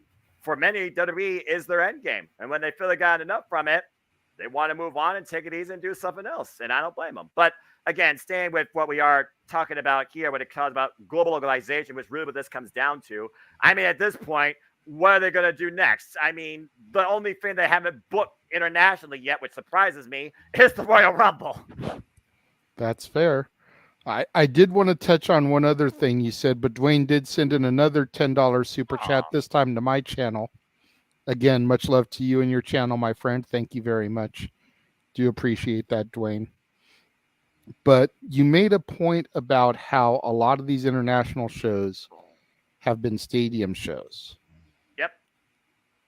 And I wonder if what happened last year with Money in the Bank isn't the reason for that. You think about it. Last year, they tried to run Money in the Bank in Vegas, in the stadium. Granted, the same weekend as UFC, which right. was fucking retarded in of itself.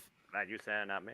But they were trying to turn Money in the Bank into a big 5 pay-per-view, run it into a stadium, and they failed miserably. Mm-hmm. And now you look at this year, and a lot of the B and C rated shows have been in international markets where they can be in a stadium, where they can sell 40, 50, 70, 80,000 seats as opposed to 15,000. Because they're 20,000. They're not forever surrounded by this form of entertainment, and they want this. Exactly, but that's what I'm getting at, is maybe that's part of why they're doing this international world tour, if you will, for some of these shows. I think you hit the nail on the head there without even, meaning to or realizing it when you did. But I think I think these international shows are to try and turn those B and C list shows into a big 5, 6, 8 type of situation. 1 second, Jeff Walters had his hand up. Go ahead, Walter. Well, first, was Stat Boy done? It seemed like we all went on a thing, and I don't think he was done. So I don't want to. Were you done? Yeah, I'll everything you guys have said is pretty much a-okay. The only other thing I would say is if you don't get the Aussie, Aussie, Aussie, oi, oi, oi chant in the WWE live show, well, then there's something rotten in WWE. But I'm good. You guys go ahead. Okay. All right. I just didn't want to. Crowns up. Go ahead, Noah. Damn right, an Empire. And by the way, don't be surprised if WWE tries to filter that shit out. Anyway, continue. I think one thing we're not factoring in is the merger of TKO. The UFC has great marketing. They know how to do these internationals. They got Abu Dhabi. They go to China. They go to Africa. They're gonna go to Africa. They're trying to do a big thing in Mexico. So Mexico might come sooner than later. With the UFC marketing behind it, they could work together. They know how to get things international. UFC is awesome at that because they got stars that represent that. They got Mexican champions. So if they know how to do it, they can make it happen, merging with WWE. Now, this Australia thing, the only thing that bothers us is the time difference. But I'm all for it. This is pretty much the Rhea Ripley show, like to me, and Wilder. It's to showcase them. And then, who knows, by February, a certain bitch might be in contention for this title. So if we could get that in Australia or as part of the chamber, that would be freaking. Imagine if Jade wins the chamber and then has a WrestleMania match against her there. Like this, it'll be crazy. Or she's the #1 contender for Rhea in Australia. So there's a lot of things that happen between here and February. So I'm looking forward to that. But I'm glad they're going to different international places. But yeah, I definitely want to see Mexico and Japan as well.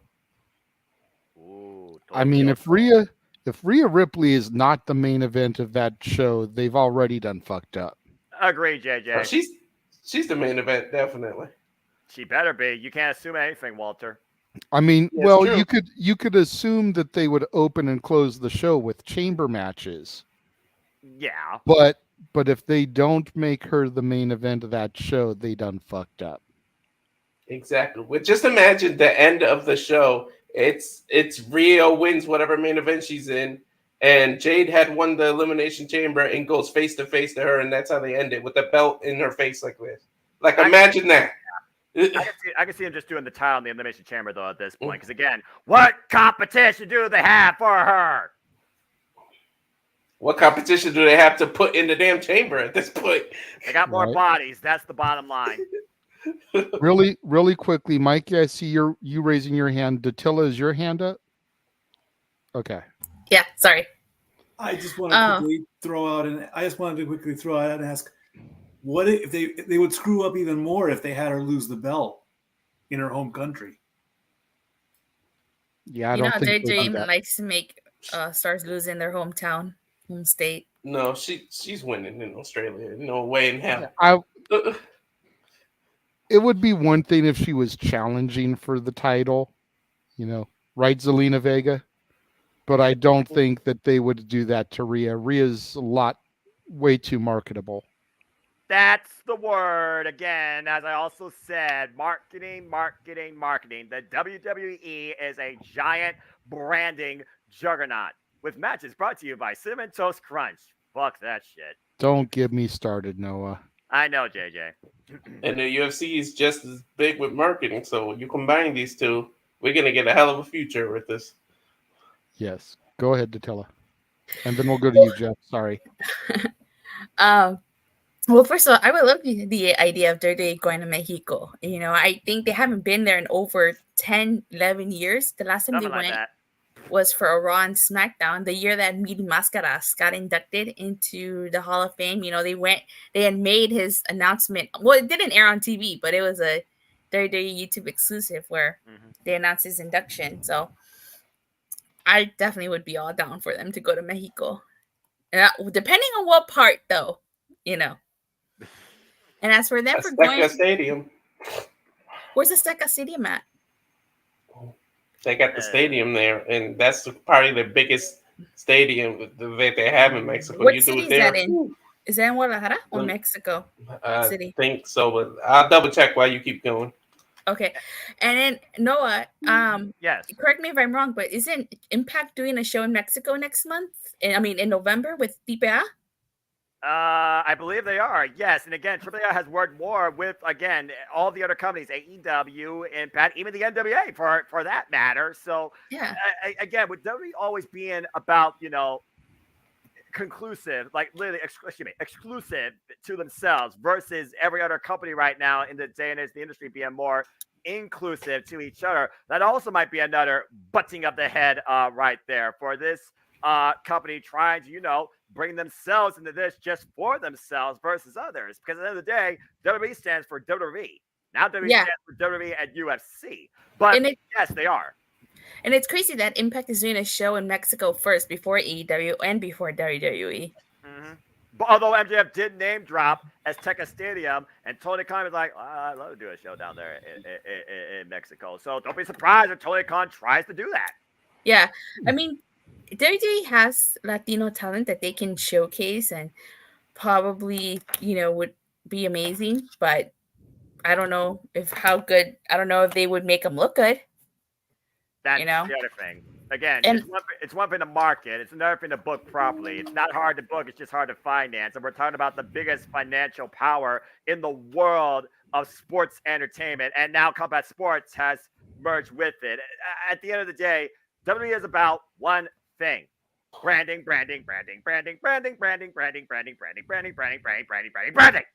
Yes. And as far as the Elimination Chamber in Australia is concerned, this is the second year in a row. It will be the second year in a row that's on the USA. This year was in Montreal. Next year's going to be in Australia. I don't know about that time, though. Like, I admire you guys for trying to stay up and watch that. I'm going to be sound asleep. I'll just catch the replay. Right. I am not, like, in order for me to watch it, I'd have to go to bed early and then wake up and then watch it. And see, the thing is, I share my room, so it's like I would have to watch with my headphones. I can't make noise. I watch it in the living room with my parents, but it's like they're gonna be asleep. Oh, I don't know. I'll just catch the replay. Yeah. I mean, screw that. It's my revenge.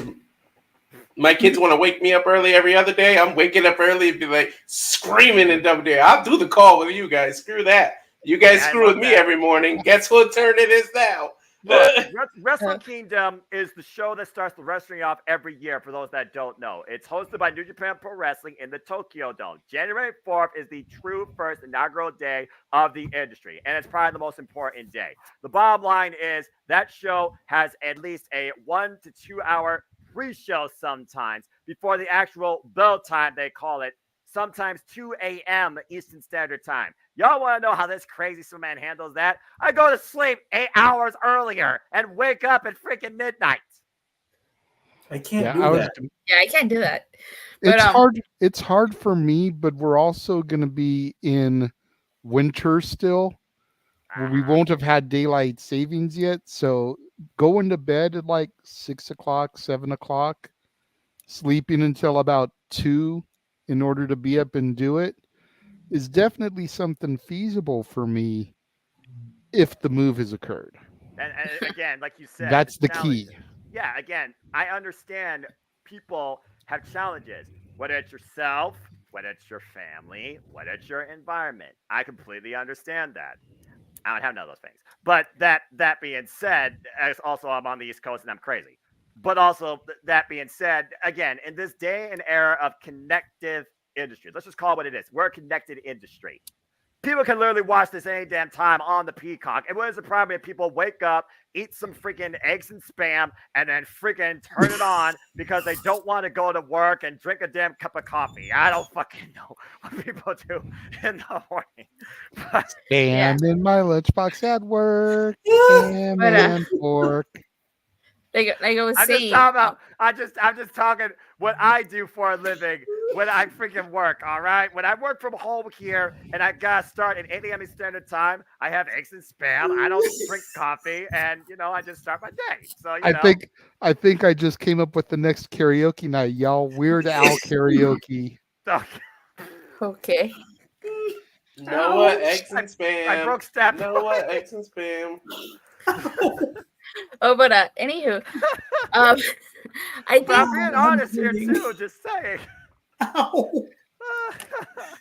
Cracked And yet I'm the fat one, and look how thin you are. That's not cool. You eat eggs and spam every damn day. I eat one piece of bread and I gain 7 pounds and shit. That don't sound right. But anyway. Like I was saying, I definitely do think Rhea, Grayson Waller, JD Madonna should be on that show. And I agree with you guys that Rhea Ripley should main event, whether she's defending her title in the Elimination Chamber or whether she has a one-on-one title defense or whatever type of defense, she should main event. Because I definitely think she would be the one that everybody would be behind for. Just sucks that the Iconics are no longer there to participate like they were in the first one. Emma just got released, poor her. So, yeah. Women's tag team wrestling hasn't mattered since the Icons left WWE. Anyway, JJ also just got one more thing here. What other market have they been trying to oversaturate lately with spectacles, and they yet can't do a big enough show to air on the Peacock, let alone for maybe one of the premium live events? India, anybody? There you go. Meacham, you have been patiently waiting. So here's the thing by the shirt. Yeah, Thing. First of all, eggs and spam, that was like the greatest commercial callback history. And the fact that you sang the commercial, the jingle, JD, that just made my fucking night. No, that was the Weird Al song. I know. That's why I said Weird Al karaoke. Wait. Hold on. Weird Al did a song on eggs and spam? Yep. You know the REM song Stand? Yes. Stand in the place where you live. Yes. Now face. Not copyright. Not copyright, though. Weird Al did Spam. Oh, Spam in my lunchbox at work. Ham and pork. I've heard White and Dirty. I've heard I Lost on Jeopardy. I've heard Gump. I've never heard that in my life. What the fuck? Yeah, me neither. I've heard Eat It. I've heard White and Nerdy. I want to say it was off of the UHF soundtrack, which wasn't one of his better selling because the movie tanked balls also. Yeah, it did. So that may be why it's forgotten. The first Weird Al song I ever heard was My Bologna. Yeah. Yes. That boy's ringtone used to be White and Nerdy. Yes. Whenever he would call any of us, that would go off. What Mikey's going? All right. So first of all, I am now ordering a pre-show next week over Mike Night Weird Al education seminar. That way people can get caught up on their shit. Because damn it, they should. Now, didn't Weird Al do a Pokemon song? What happened? What? Yes, he did. Didn't Weird Al do a Pokemon song? Yep, he did the Pokemon. Pokemon. Mm-hmm. He named off every one of the 151 original Pokemon in a polka medley and called it Pokemon. Dear Christ. Second of all, I completely off. Right, thank you. No, I appreciate you on that one. Just wanted to point out, we're talking about Australia. The Kings are playing a preseason game in Australia. Thanks to ESPN Plus, it's on my TV now, and my heart is full because the Kings are on television. There you go. Okay, good. They're losing because it's Kings. But anyway, damn. So, but as far as the whole global president of WWE, keep in mind they sent John Cena to the ring at Money in the Bank and did the hard sell on Richard on bringing WWE and bringing WrestleMania to London. I really think this is all going to be what leads us to that path. We've heard tell, we're going to be in Philly next year for Mania. That's locked in. We've heard tell about Nashville. We've heard about Minnesota because WWE is clearly idiot. Yeah, let's run a possible wintertime show in Minnesota in a stadium. Minnesota's got a big worthwhile stadium. Well, I mean, the Vikings play there, so they have a football stadium. I guess. But and they've also got wherever the Twins play for a baseball stadium. That's true. So there are options to play WrestleMania. They're going to play WrestleMania, boys and girls. There are options there, but beyond the speculation, beyond Philly, we don't know where they're going to be for Mania in the next 2, 3, 4, 5 years. It's not out of their own possibility for them to go to London, but they're trying to show that they can book into these markets. Noah has made it tonight. JJ's made the point for months now. These markets in this country are getting oversaturated, right, Chicago? But around the world, not so much. We're not seeing a whole lot of shows in any other continent or even parts of this continent. The United States is getting hit hard with plethora of shows. Canada's getting a lot of AEW right now, so God bless Tony for that, for the Canadian folks, But Mexico's not seeing any shows. Europe's not seeing a whole lot of WWE or AEW until, they were just at Wembley. But other parts of Europe aren't getting WWE. And when they did, they went to Wales and had freaking the main eventer karaoke with Tyson Fury, because that was a thing. Still fucking sucked. God. So, great show, but the ending just sucked it from the back. It was awful. So I think that all these global hits, they were in India 2 weeks ago. 2 weeks ago? Yeah, 2 weeks ago. Yeah. They're going to Australia. They're going back to Australia. They're hitting different points around the world. They're trying to lead up to getting a big four across, around the world again. And then maybe if that one hits, they may do WrestleMania in London. I think that's the goal. They want to keep testing the markets to see if WrestleMania will sell in a non-North American market, because they've never taken WrestleMania outside North America. Canada's the farthest they've gone. So, and I think John making that hard sell, if you want to have a hard sell done by, a guy who literally was on Smackdown 3 different times called the greatest of all time, whether you agree with that or not, that's how you do it. You get your guy who's been your guy for over 20 years. Do you want WrestleMania here? And have the crowd pop their nut. Seriously, that's how you do it. That's how you do it right there. And I know my mic's cracking. Everything's cracking. My mic, my voice, all the things. We still hear you clearly. And again, John Cena, like I said, he is truly the spokesperson of WWE. That now and forever. Yep. And if you want to be the spokesperson in the chat as far as what it is we talk about, super chat. It's as simple as that. Mm-hmm. Wait, real quick. If the strike ends, does that mean Dina has to go back? I would say so. No. It doesn't mean project. Go ahead, JJ. It doesn't mean that he has to go back, as he did agree to X amount of dates with WWE upon his return. So he's at least going to be there until that run is done. Yes. I think he signed up for about 2 months, going up until right about Survivor Series. I don't know if Survivor Series was included or if it was just before, but right about Survivor Series time, he agreed to be around for. So if the strike ends tomorrow, he's still with WWE for that time. Okay. So he fulfills, because he's been locked into storylines. You figure we've got Fastlane in 2 weeks. He's going to have a match there. I forgot about that. As far as The Rock and those potential plans, that's where it could become a hiccup. Mm-hmm. Oh yeah, The Rock probably had movie after movie after movie lined up, and the strike is over. They all come to the flood. What about the XFL? Does he also have to restart that as well? Cena had a lot of stuff lined up too. I believe he was shooting season 2 of The Peacemaker. Mm-hmm. I thought it was just a movie.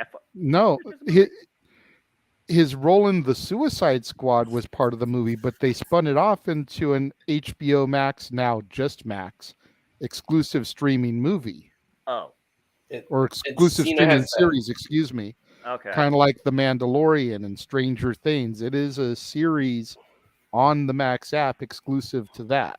Okay. Furthering the story and the character of the Peacemaker. Okay, that's fair. I wasn't. I haven't seen a single episode. I still haven't seen the Suicide Squad that he's in. If I'm being honest, I saw I the saw new it. one. I liked I it. saw it. Honestly, I wasn't in a rush to go see it because I like the first Suicide Squad movie, even though a lot of people crap on it. I think it's a I lot like better seeing than the people give it credit for. To be You know, fair, I like saw seeing the Hulu movie. I saw To be fair, Suicide Jay- Squad in Mexico. That had to be interesting. right? To be fair, they didn't crap on the first one with Jared Leto. They pre-crapped on it. For real. That's true. I see. Quick to judge instead of actually seeing it. Blah, blah, blah. It's not. Well, Did I you mean, it's not Jack. So if all you saw was an image of Jared Leto as the Joker, you'd look at it and be like, what in the holy flying fucks is this? right. Yeah. But Did you see if you Cena's? watch the movie, Hang on, guys.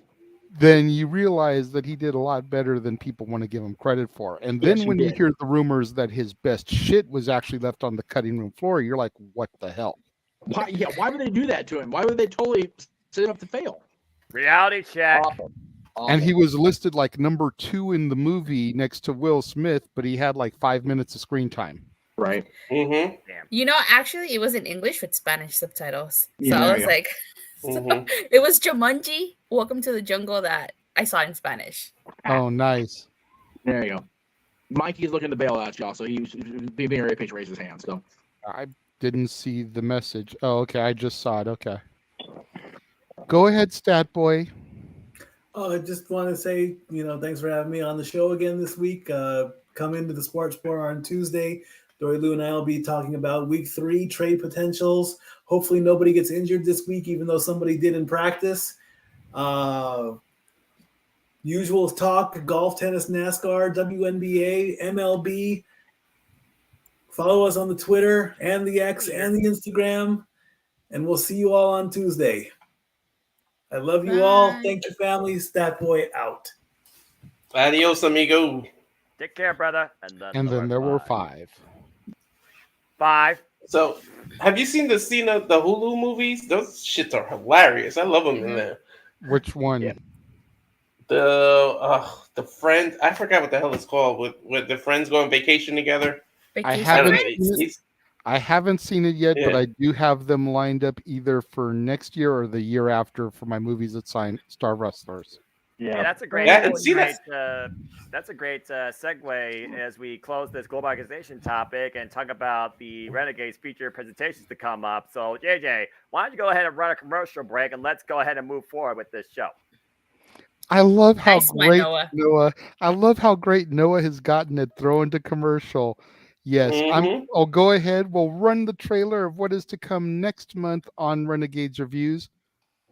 Fair warning, because of the technology that was used to make it seem eerie and spookier. If you have epilepsy, you might not want to look straight at the screen, but yeah. I should put my glasses on. Fair point. Damn it.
you go. Coming next month to Renegades Reviews, it'll be Stephen King month for our 31 days of Halloween.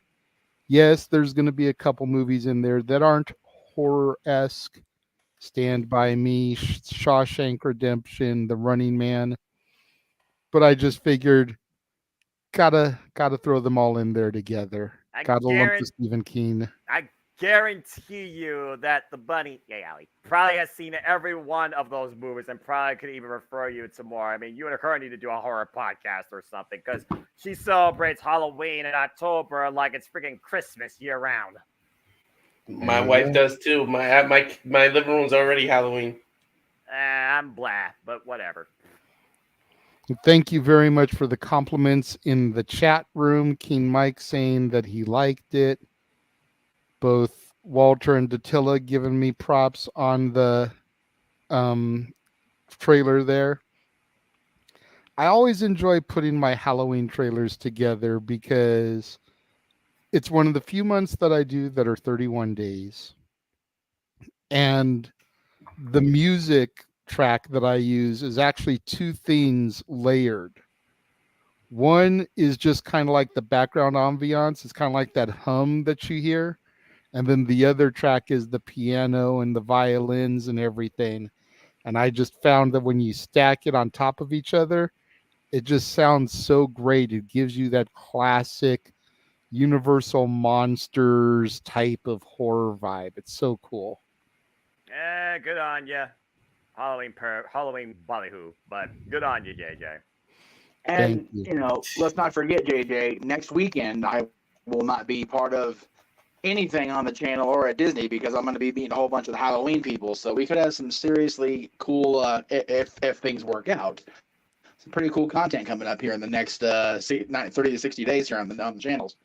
Yes, so. And I'm sure we'll get more in depth into it during the normal shows, but we've also got the top 10 Scream Queens coming up next month as a part of the Dad's Not Always on Wrestling. So yes, one of which I will definitely be seeing in 7 days. So there you go. Scream Queens? You mean victims that literally scream their guts out before they get disempowered? No, Scream Queens as in female actresses that have starred in multiple horror movies or horror movie franchises. Oh, okay. Yeah.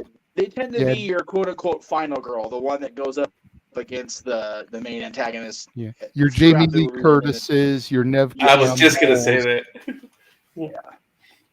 Fair. All right, that's fair. I know Killer Kelly recently had her dream come true, meeting the guy freaking from Nightmare on Elm Street, Freddy Krueger himself. So there you go. Yes, Robert Englund. Yeah. And I just got his autograph. Sorry. I know you did.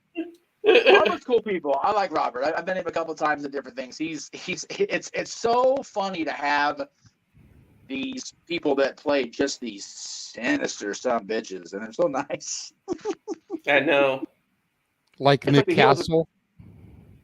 Oh God, Nick Castle was an absolute sweetheart, and it's like he's the original Shape. He's the original Michael. But we went. Go ahead, I'm sorry. I was going to say, we went to an event at the Sugarmint Gallery a couple years back where they had Nick Castle, they had the new Michael Myers, they had PJ Souls, they had like a bunch of the old Halloween people there and got to meet a whole bunch of them. It was a cool event. Yeah, it was a cool little intimate thing in the gallery, which is basically the backyard of the old Myers house. This thing this weekend though, like I've been telling JJ, like every single living portrayal of Michael Myers is going to be there. Just on that alone, it's like, how's it not sold out for me? Pretty much everybody important to the franchise except for John Carpenter himself and Jamie Lee Curtis are supposed to be there. That's probably why it's not sold out. Well, but again, Jamie Lee is purposely not doing stuff that infringes on anybody's SAG connections, and John doesn't do much of these things anyway. He never has. He's never been there. I'm broke now because my wife keeps going to Terracons. Right. You guys know in Power Rangers and Mighty Morphin, they had a Halloween episode, and the bad guy was the pumpkin raptor because he actually rapped. I remember. Pumpkin raptor. I remember that one. That's he actually rapped. It was some of the corniest stuff ever, but it was hilarious. So apparently Walter Jones is here. Rapping was before Vanilla Ice, John Cena, and Max Caster. Got it. All right. Before we move on to the next topic, I did want to go back to Richard's super chat. Yes. Because he has super chatted $5. Says he wants his girl Nia to win the belt from Rhea in her boring reign in her home country. Damn. Bonsai Ouch. drop 1, 2, 3. Ouch. Richard, we Bonsai! super chat. Thank you. Moving I on. appreciate the super chat. I mean, while I do agree that Rhea's reign is beginning to get boring because she seems to focus more on Dom and trying to be the glue that holds the Judgment Day together, as opposed to going out there and, actually having programs and defending her title. Chris Statlander. I don't know about her losing the belt to Nia. Same. No. I was really Her reign is holding out only for stagnant. Shayna. Go ahead, Walter. I was just going to say her reign is stagnant because of either A, injuries to her, or B, injuries to her competition. She has no one to defend against, so that's not really her fault. Booking. Well, no, but the problem is when they're not injured, they're freaking booking her like Statlander. Yeah, and Statlander, somehow she's been the main event, defended her title every week, currently undefeated, and now has a match for her title being defended on the next pay-per-view, Wrestle Dream. Hey, Rhea, what you been up to lately? Well, right, but prior to the match with Jade, like, they barely featured her as the TBS champion, which is like, why would you have her in the streak if you're not going to feature her every week? That was silly.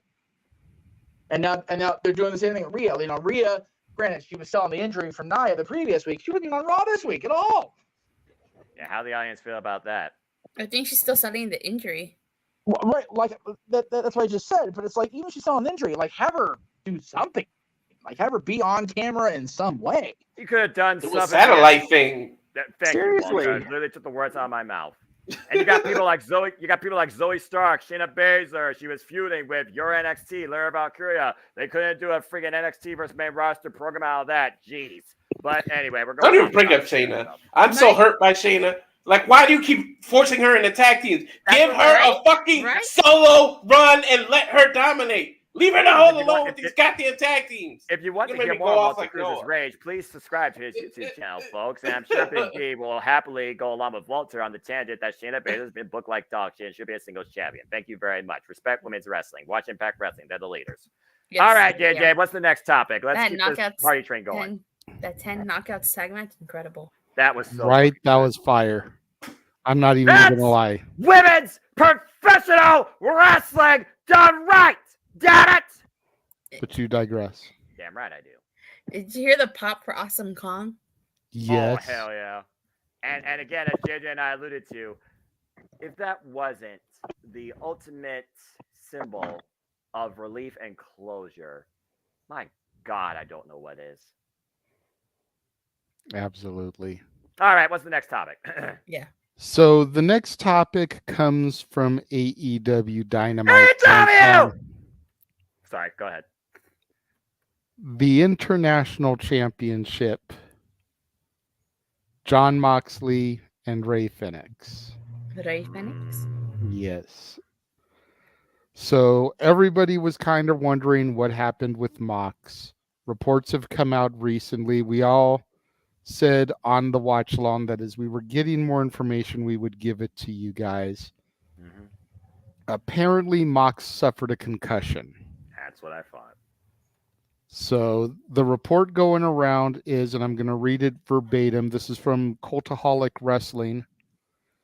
AEW Dynamite Grand Slam saw Rey Fenix win the International Championship from Jon Moxley after Mox suffered a concussion and called an audible to change the planned finish of the bout. Mox suffered the injury during a senton from Fenix on the outside, with Mox banging the back of his head on the floor. Fenix later won the match with 2 Fire Thunder drivers, a move which gained the Death Triangle member heat backstage. It was suggested that Fenix caught heat as some believed the drivers are what caused Mox's injury, and despite video footage suggesting that Mox may have collided with the mat during the move, it was, quote, totally safe. Concussions are serious business, but very unpredictable. As such, Mox could be out a matter of weeks or potentially much longer, with the former champion only allowed back into the ring after satisfactorily passing a bunch of concussion protocol tests.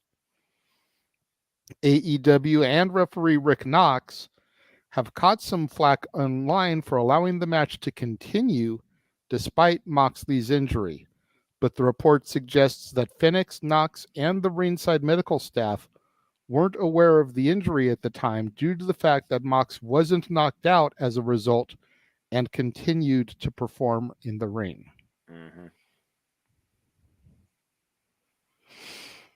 So, much like we said on the broadcast, time out of action is definitely questionable. As eerie as it is to say this, though, this is probably the best possible result as far as the injury, because he did not suffer a broken neck or anything more severe. Yes, concussions are serious business, right, Jeff? But at the same time, being out a couple of weeks or even a month or so is a lot better than being out of action permanently because of a broken neck or risking paralysis. Yep. You can figure about this with Adam Cole when he got concussed during the first Forbidden Door and then suffered another concussion just a couple weeks after that when he thought he was okay. Wasn't sure if he could ever do this again, and talked about during AW All Access the side effects he had where he couldn't sleep. He was suffering from botulism in the middle of the night, and the one that was there at his side the entire way, also fearing for his very life, not just his wrestling career, was Dr. Baker, DMD. Quote unquote, his fiance, I would say at this point. So, and the fact that Britt wants to one day settle down with this individual, start a family. John Moxley already a father, already has a family with Renee Paquette, and of course his daughter. It's a very scary thing when you consider not just the wrestler, but the man could have suffered some of that, could have literally ended him in several ways. The fact of the matter that he was confident enough to continue from the spot that we were unaware of even during our call, JJ, we just thought was ridiculous. That was one of the earlier spots in the match. And again, on all parties, they continued, including the man that suffered it himself. And John Moxley is not a newbie. He is a long-standing veteran of the game, despite people calling him a garbage wrestler. Yes, short-sighted fools, with all due respect. And again, he's one of those that truly is, I think, the safest in the ring that you can work with. Hell, he even one time pointed out MJF hit me harder to sell MJF's character during the pandemic. But that's a whole different conversation. Now, I'm no medical specialist, even though I work for a nursing college. How ironic. But the fact of the matter is, not just in wrestling, but in sports in general, concussions can literally not only end your career, they can end your life. So I'm glad he's okay. And I think overall, all parties handled it correctly, because as soon as they were aware of the situation, they handled it effectively. And that's what's most important, being aware of the situation per the actual affected party, not your own assumption or so-called medical understanding. The thing that I think is the most important in that article that I read is the fact that Mox was coherent enough that he was able to call the audible in order for Phoenix to win the match. Because heaven forbid we had another one of these fucking interim champions. Don't get me started with that fucking word. He should have called the audible the first time, though. He stopped mid-count, and then they had to do it again, and they screwed that up. You should have just... Yeah, that is where... Yeah, I agree. That is where the referee fucked up the most. Yep. And me and Noah were both on the calls saying that was a fuck up, because I think originally Mox was supposed to kick out of the spot, because obviously Mox was supposed to retain. Yeah. But when the ref fucked up the count, I think is where Mox said, "Tell him to hit me again, count the 3." Exactly. Because the referee and all the competitors are in constant communication with each other to carry out the presentation. to the fullest. Ray Phoenix was so shocked that his face was just like he was in disbelief that he actually beat Jon Moxley. Right? I mean, yeah. And at the outset, me and Noah were even saying it was like, okay, I understand shit happened. I understand an audible needed to be called. But all that did in hindsight, and again, don't come at me, people. Unplanned shit happens, had to call an audible. I get all that. That just cheapened the international championship that Orange Cassidy spent how long making a reputable belt? Over 300 days. Because Mox had it for 2 weeks and then dropped it. Mm-hmm. At the end of the day, the one that got hurt the most was the International Championship, and some would say that was the most prestigious title up to this point in this company. And again, it's not the first time we've seen this situation affect a competitor in AEW. I point out Adam Cole from Forbidden Door. I'll go back way even further and point out Orange Cassidy, who at one point nearly got concussed himself in a match against Pac. And Aubrey Edwards was on the call for that, and even she called the audible during that. So the way the situation was handled might not have been executed properly to the fullest degree, but at least we're not stuck with the I word, even if it lessens the value of this championship. And don't forget oh, sorry. Go ahead. Yeah. I was going to say, don't remember that Matt Hardy incident where he fell head back into the concrete and they let him continue? I think he got a concussion from that, but they caught some flack for that. I think since then that they've only tried to perfect their concussive measures. Again, the company was also still very young at the time. That was during the pandemic. But yes, that was actually the very first one, to her point, JJ, that happened in this company. It was Sammy Guevara and Matt Hardy. Jeff, you remember this, AEW All Out 2020 with that ridiculous spot on concrete. Yeah, he went back of the head first. Yeah, he missed the table completely. Good. Yeah. Communication is key, but like anything else in this day and age of society, still very much flawed and constantly needs improvement. This was handled delicately. I don't think it was handled the most efficiently, but at least Jon Moxley is okay coherently, and that's what's most important at the end of the day. Yeah, Jon Moxley was okay afterwards. Like you said, that was the most important. Mm-hmm. As far as the belt goes, at least it's on an actual international superstar now. Do something with it. Make it an international championship and make it important. He can do it. He may have won it by accident, but now turn shit into sugar, do something.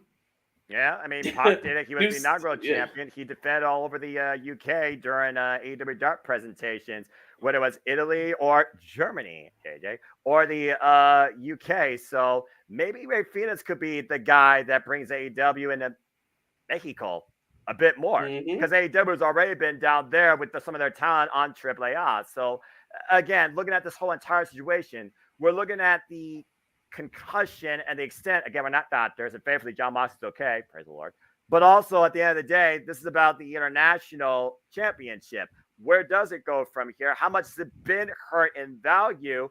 Is it unrecoverable? I don't think so, Jada, because again, it's still a very young title. And now we wonder how this changes the presentation. Because right now, Orange Cassidy, I don't think he's even thinking about it. I mean, I literally watched Collision Tonight. Spoiler alert, folks. Orange Cassidy and Hook are teaming up together in a fatal four-way number contendership match for the AEW World Tag Team Championships, where they can call their shot anytime they want. The winner's that. So he's moved on already? And let me see who else is in that match. Oh, that's right. The Fuck Bucks. And they can call the belt, they can call a match anytime they want. Uh-oh. What have I started? Where's Full Gear gonna be? In Los LA, Angeles, baby. their backyard. And let's see, they just put the ROH 6-man tag titles on themselves. Are they not going to put the AEW tag titles back on them too? That's a conversation for another day. What does the Magic 8 Ball say? No fucking duh, Renegade. I was going to say ask again later, but I don't own one. But also, please note, folks, the opinions of the Championship Multiverse Media panel does not reflect everybody on the panel, nor should reflect everybody in the audience. As again, we are all our own fans. Thank you and good night. I didn't mean but I'm to go. sure Jeff will agree with me on that. I did not mean to trigger the Renegade. I'm sorry. I'm officially re-sick thanks to the Bucks possibly being champions again. So there you go. And having to defeat FTR to do it. Like, come on. Wait. Now we're assuming things. Let's be honest here. Aussie Open have a real damn good chance of getting it done this time around. And JJ, if you have not seen their first encounter at World Class, go to NGPW World's YouTube channel, folks, and check out that match in full length for free. It was fucking incredible. But anyway, going off topic, still talking about international stars, international championship. Bottom line, yes, Central Cassidy's lost it. It has hurt in value and in presentation. Ray Phoenix, he's the guy now that you're going to have to trust to see how they fix it. But at least John Moxley's okay at the end of the day. I say you keep it on Ray Phoenix until John Moxley comes back. All right. Okay, but here's the problem with that, Datilla. Just theoretically spitballing here. Ooh, if Moxley is only out for 2 weeks. Oh, yeah, okay. Then you've just played hot potato and treated the international title like it's the TNT title. True. I don't want that. I don't want that either, but I mean, we don't know how long Moxley's going to be out. It could be a month. It could be 2 weeks. You know, how long was Adam Cole out? Just saying. He was out for a long time. That's fair, but like the report said, the minimum is probably 2 weeks. I mean, if the concussion wasn't that severe and at Dynamite next week he passes protocols, he can be back on TV next week. Right before Wrestle Dream. Is it likely? Probably not. But at the same time, it's not impossible either. Especially because it's John Moxley we're talking about here. It may be highly unlikely in all likelihood, right, Bossman Rift? But Rift. It's not impossible. And that's the key word. Go ahead, Walter. Yeah, I just want to say, a lot of people talk shit about the WWE and them banning certain moves, but you see the results of this and look at, I'm not saying one of the banned moves is what hurt them, because obviously it was with the floor, but there's a reason certain moves are banned, and AEW is just going on shit crazy with Canadian destroyers and power drivers and the way they flip over the top rope. I mean, who's the guy down there that almost like landed right in his neck when he flipped over the apron? Like they like that wasn't even an AEW star. That's even crazier talent. That was Lucha Libre from AAA. That was El Hijo de Vikingo. Yeah, Vikingo, yeah. So it's like you got to slow down AEW with the stuff, and it's like, I mean, I know it's an alternate to the WWE style, but there's a reason certain moves are bans, and if you're gonna keep doing this, John Moxley's a big star in your company, and imagine if other people get hurt and you're doing crazy shit like Sting is doing crazy shit, jumping off tables and shit. Like you got to chill out. That the man is 62, 63 years old doing this crazy shit, and God forbid he kills himself out there. So, I mean, like, are you gonna tell Sting what to do though? I'm just saying. I agree with you, and I've been guilty of talking shit too because I want to see certain moves, but. No, I'm sorry.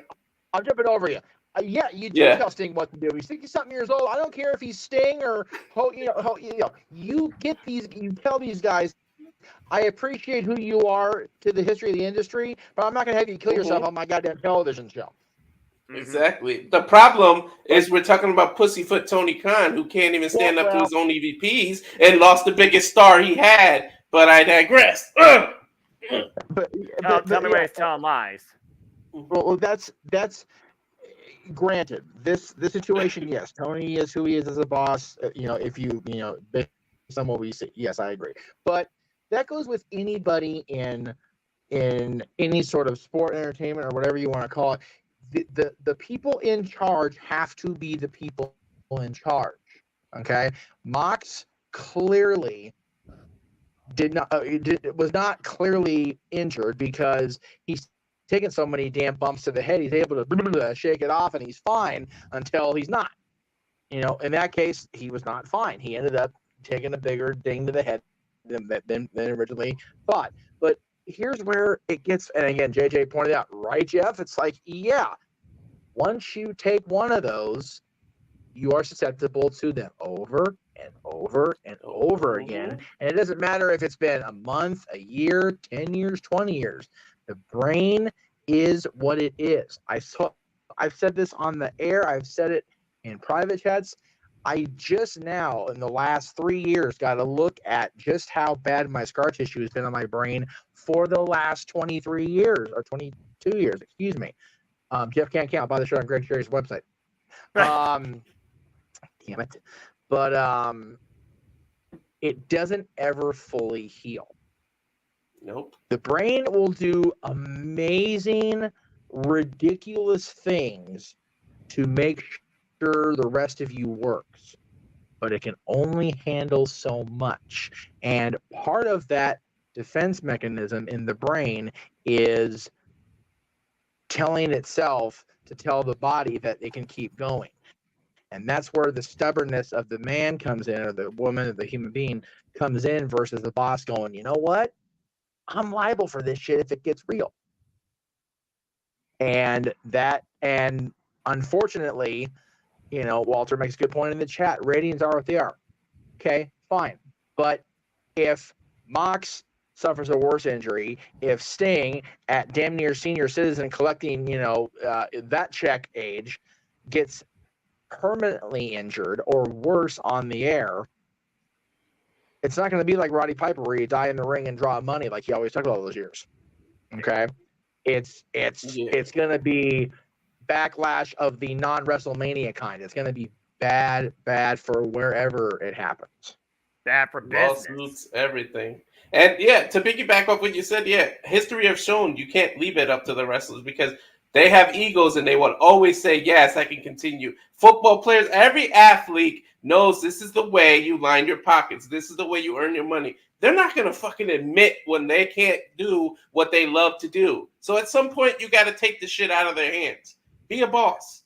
Which is why the concussion protocols have been in place much more prevalent than they ever were prior to the death of Chris Benoit, because Chris was allowed to just keep pushing through, and then we find out later, oh, he has CTE. No wonder.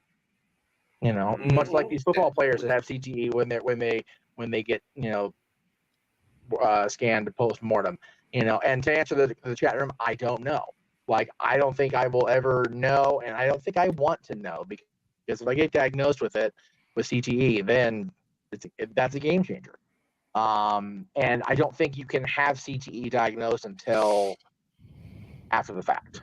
So you've had a concussion, Jeff?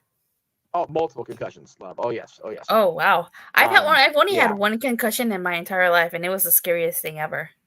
Again, you don't know how to perceive it, and you also don't know how to handle it, and neither does your body. Again, the concussion throws your brain out of whack that you don't even know what you're going to do. Yeah.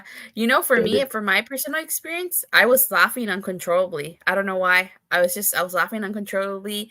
I was talking about Skeeter from the cartoon, from Doug, if anybody's familiar with Doug. Yep. I was talking about Nickelodeon guy. I was talking about, I don't know why I was talking about Skeeter. I was just like, oh, he's blue. Why is he blue? But I was just laughing uncontrollably. I was out of it. And I don't know how long I was out of it for. It is definitely different for everybody, but at the end of the day, it is, they use a term now, or at least they have in my lifetime of having the injury, the term traumatic brain injury. And I don't know how far the line goes across from being a concussion to being a traumatic brain injury. For my money, they're one and the same, because a concussion is an injury to the brain. That is what a concussion is at the end of the day. You break it down, you take out all the freaking Merriam-Webster definitions, you take out the WebMD. A concussion is an injury to the brain. And it doesn't matter if you have one of them, it doesn't matter if you have 45 of them. Every single one takes its toll, and it's cumulative. It's not like, oh, I had the one 20 years ago, I had the other one, after 20 years later. I'm totally fine. No. I had one at 18 years old that still affects me to this day and will forever affect me to the rest of my life. Jesus. The one I suffered in 2020 by deciding my brain wanted to play headbutt the overhead compartment. I lost that game, by the way. And then playing, it just is what it is. And I think Rick Knox is getting too much shit for this. And I know we're kind of going off a little where we were on the path, but I feel it's important that this gets discussed, JJ. So please, JJ, if you need to rein me back in, let me know. And I'll go ahead and rein back in. But no, you're fine. But before you go there, I just want to make sure and readdress the chat room that if you have questions about this stuff and you want your questions answered, super chat, simple as that. Go ahead, Jeff. Yes, donate to dictate, kids. I like that. Donate to dictate. Continue. It's great Walterism. I'm totally gonna use that shit for a while. I lost train of thought because I was just trying to. You're talking about how Rick Knox, right? Knox is getting too much shit. Oh yeah, Knox. Yeah. Okay. Yeah, Rick has been around too long. He probably knew that there was something more going on, but at the end of the day, like you said, Walter, are you gonna tell Mox? No, because Mox is a crazy man.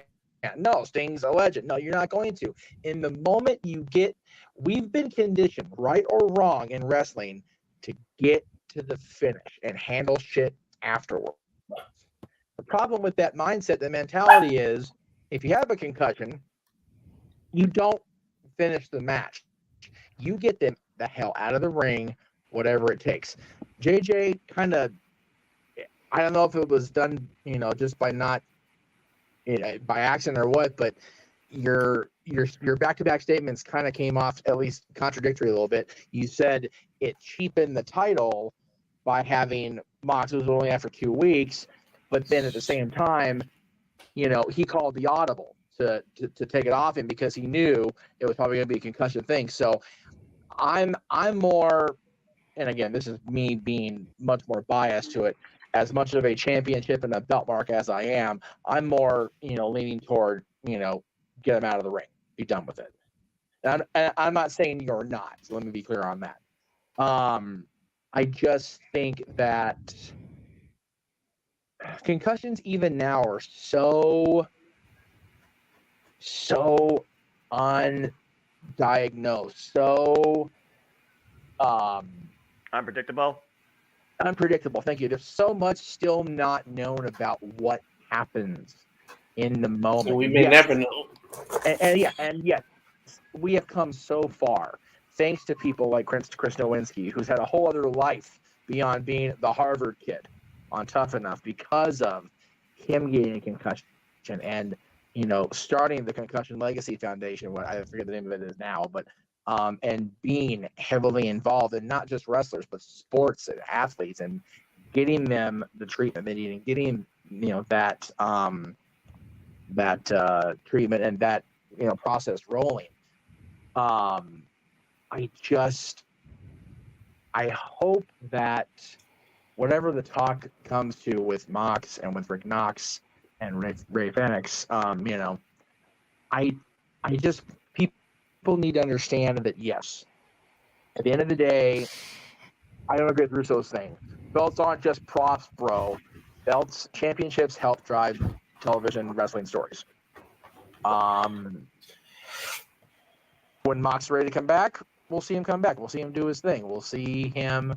Maybe we'll see Cassidy in Phoenix now that John may be out of the picture and Cassidy, wants his rightful shot back.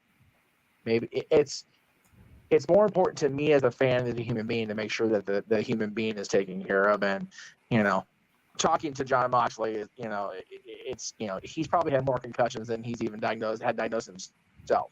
Ask Mick Foley about that.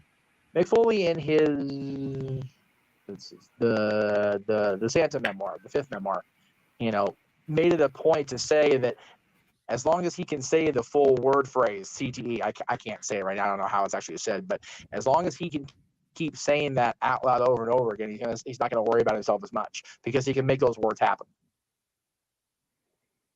You lose the ability to speak that way, you get a little worried about yourself because Mick Foley is a published author. Right. So these are just, it's so important that wrestling has changed and is trying to change even further and trying to evolve into a better place when it comes to treating these damn things. And I just talk myself to death I am so sorry. My brain is just not firing all cylinders because of being sick. It's just not happening. So I'm sorry if I kind of waver there and kind of weavy wobble there for a while. No, you're good. You're good. To piggyback off what she said there, I understand that it comes off as contradictory, but I also was very opposed to Mox defeating Orange Cassidy in the first place. Mm-hmm. Oh yeah, as was I. Mox didn't need the championship. No. You know, you could have very easily had Cassidy retain over Mox, and audible or not, have Cassidy drop the belt to Phoenix at Grand Slam. But having the belt go to Mox, and then again, I understand that it was an audible. I understand that shit happened. I understand that he got injured, but him losing the belt that quickly doesn't help things with the championship. The presentation is a key. Identity also defines. I think that if we were a few years back from where we are, it would be more detrimental to the championship. But I think, I would hope anyway, and again, I'm putting a lot of faith in the people outside of this room as far as wrestling fans. I would think that today's fan is more educated than, oh God, it cheapens the title after 2 weeks. Like, dude, they got to take a blow to the head. Like, you know, little slack, you know, little leeway here, if you will. Now, I still say the most prestigious title is the TBS title. I still say I'll take cheapening the title over him cheapening his life. Had they booked Statlander any better than they did prior to Jade coming back, I agree with you, JJ. But because they haven't, I don't. It took her beating Jade again to go, oh wait, that's right, she's here. Fucking Doug, Tony. She's been there. You had her beat Jade the first time.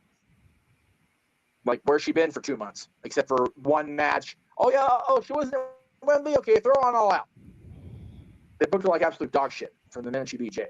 Until she beat Jade again. Same shit when Thunder Rosa had the women's title. I'm just gonna throw this out there just to, you know, maybe a topic for another day. I know we talk about women's wrestling all the time.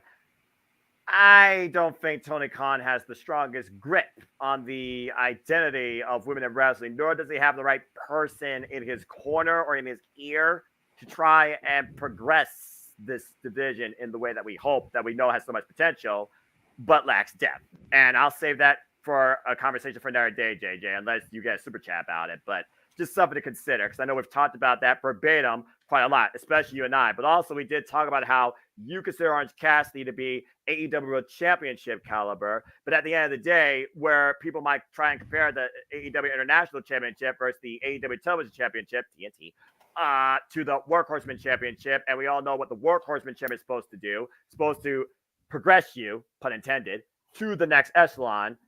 I do agree. I still think Orange Cassidy should have not lost it against Jon Moxley. I do think he should have overcame Jon Moxley and lost it maybe later. And I think Ray Phoenix would have been more poetic, since prior to Jon Moxley, what was Orange Cassidy's last defense, folks, in the Dynamite before the AWL pay-per-view? Against his brother, Penta, who he beats. Long-term storytelling.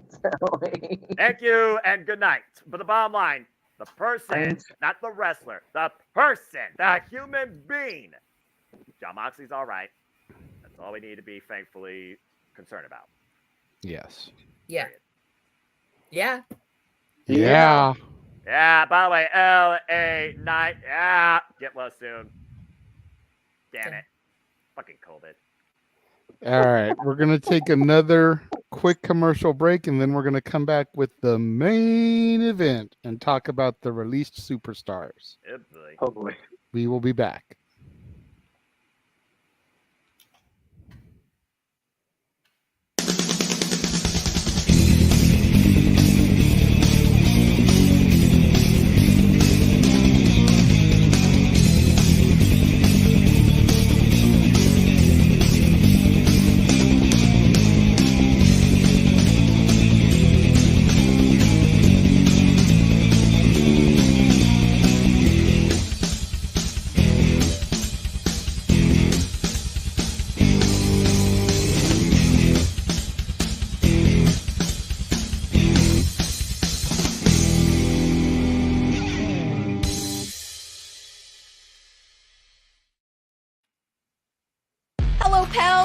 Marino here, and as a friend of Parker Kane Promotions, I am super excited to share the awesomeness that they've got in store for you this November at WrestleCade.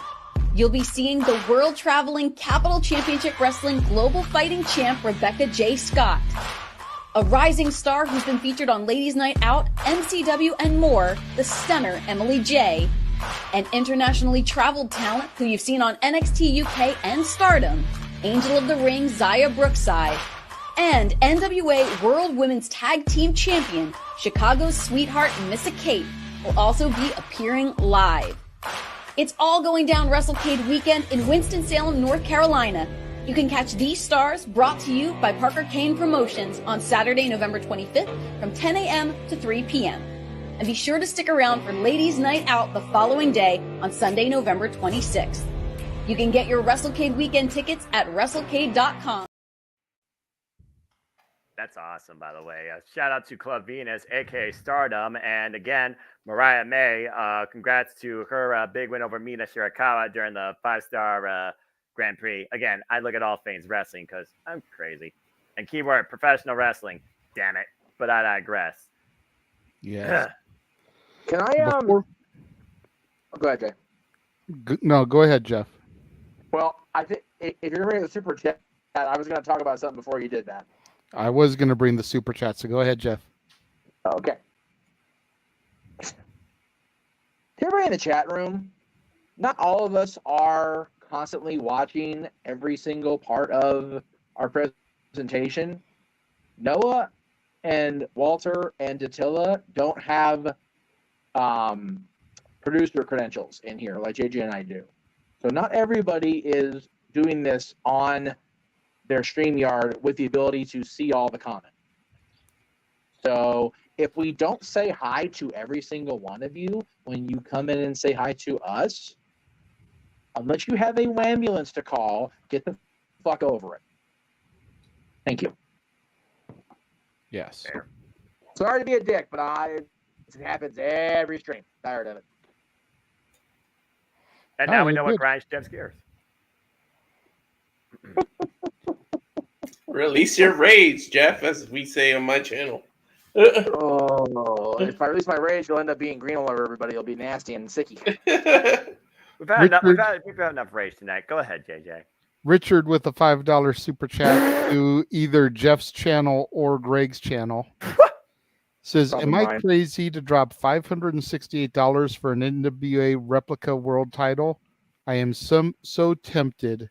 Someone talk me out of it, please. You were asking the wrong room about talking things belt purchases. Yeah, right? Yeah, I've made crazy ass purchases in my life. I stopped the belt craze when I got the NXT UK Championship. All right. Priorities for passion is all I got to say. As a homeowner, going to celebrate 2 years in November. Far better things I could do with that $568. I'm just saying. If you have the money to spend, I'm not even going to say waste. If you have the money to spend, then go with your passion. If you know, whether you want to admit it or not or acknowledge it, that there is a bigger priority right now in front of you or coming up that you might need this money for, then save your money and be wise with your spending. Noah just took the words out of my mouth. I was just going to say, if you have the excess income where you can spend it and it's not going to financially cripple you, and you love the 10 pounds of gold like Jeff and I do, go for it, my man. But if buying that is going to mean that you're going to fall behind on bills, that you're going to have to take some extra shifts to make your rent payment or your car payment, it's not worth it. Especially since there are places on eBay that are international sellers, and we'll leave it at that, that sell replica belts for a fraction of that cost that may not be as heavy, may not be as authentic, but if you held it up in front of a camera and didn't tell anybody, nobody would know the difference. Yeah, exactly. Only you know. I will say. Okay, so he said, not to cut you off, he says he has no kids, no spouse, TikTok is paying beautifully off of what he's getting from them. So if you are getting paid from TikTok that well to where $568 again is not going to financially cripple you, go for it, man. Especially if you have access to former NWA champions where you could potentially get it autographed. Which he does. So, because one of my biggest regrets to this day is selling my original 10 pounds of gold that had Dusty Rhodes' signature on it, Harley Race's signature on it, AJ Styles' signature on it, R-Truth signature, Christian Cade's signature, Steve Corino's signature. Damn, JJ, what we, man. Yeah. Just and a good chunk of those, it's like hot thank you, Marquez.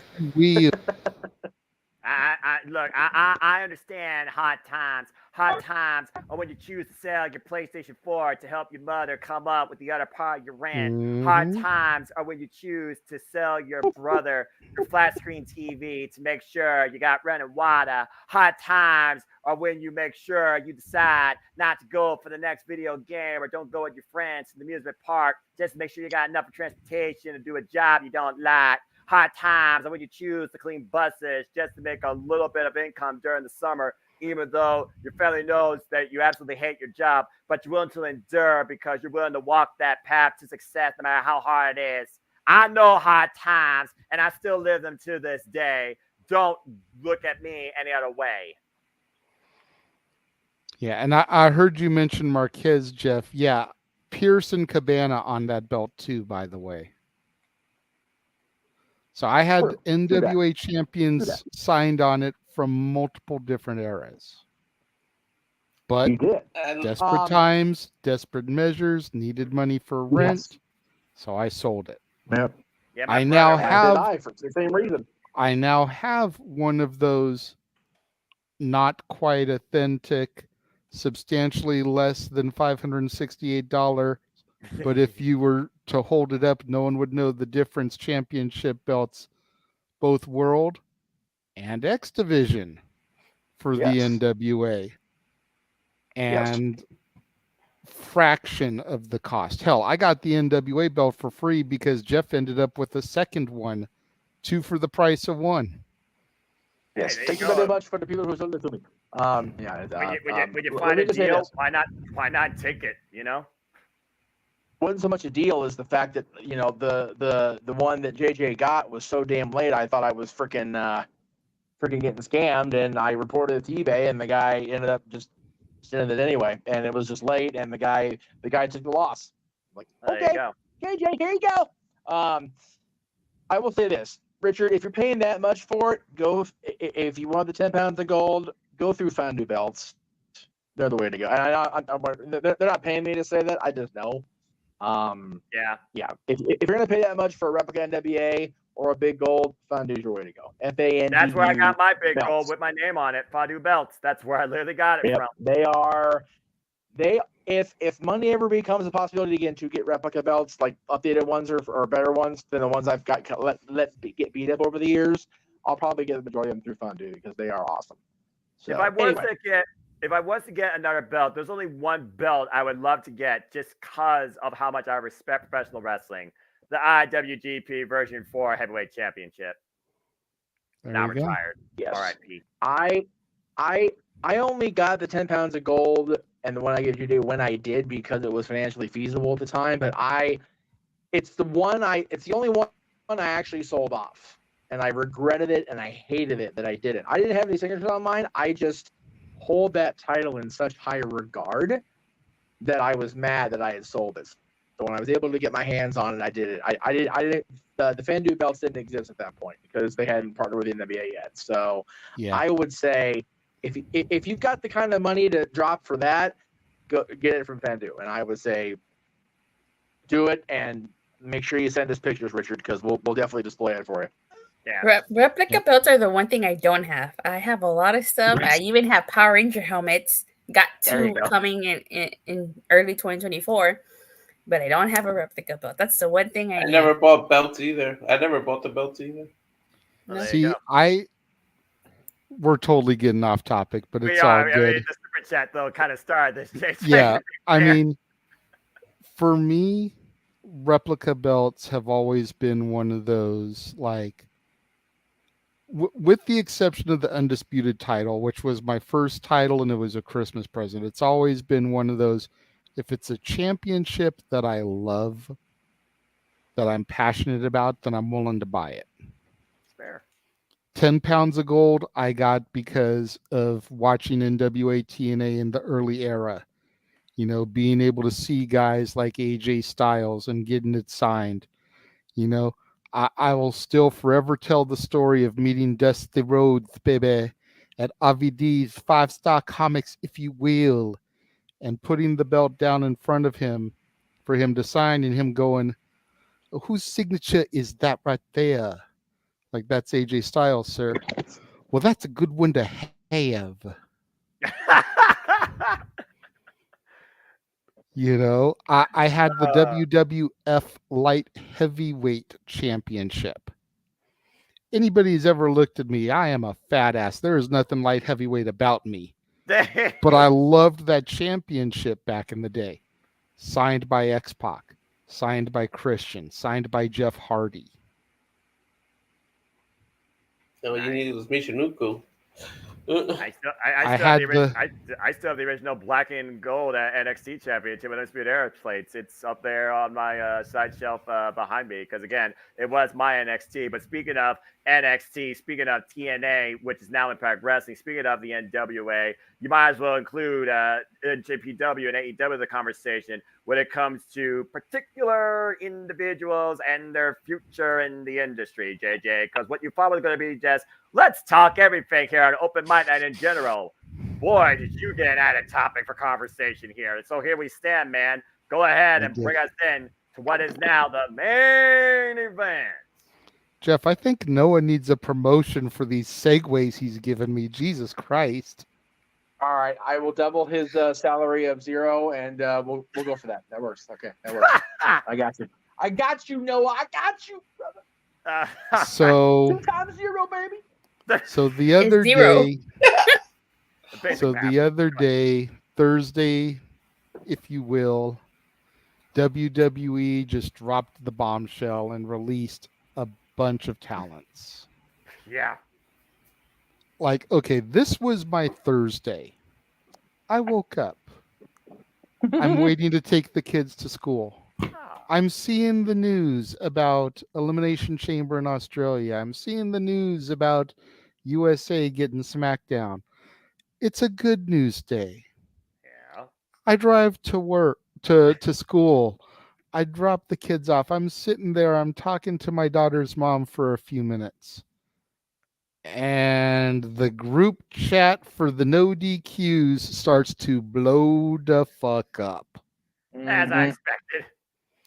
I'm talking Hiroshima up in this bitch. It is blowing the fuck up. Yeah. Got the bomb.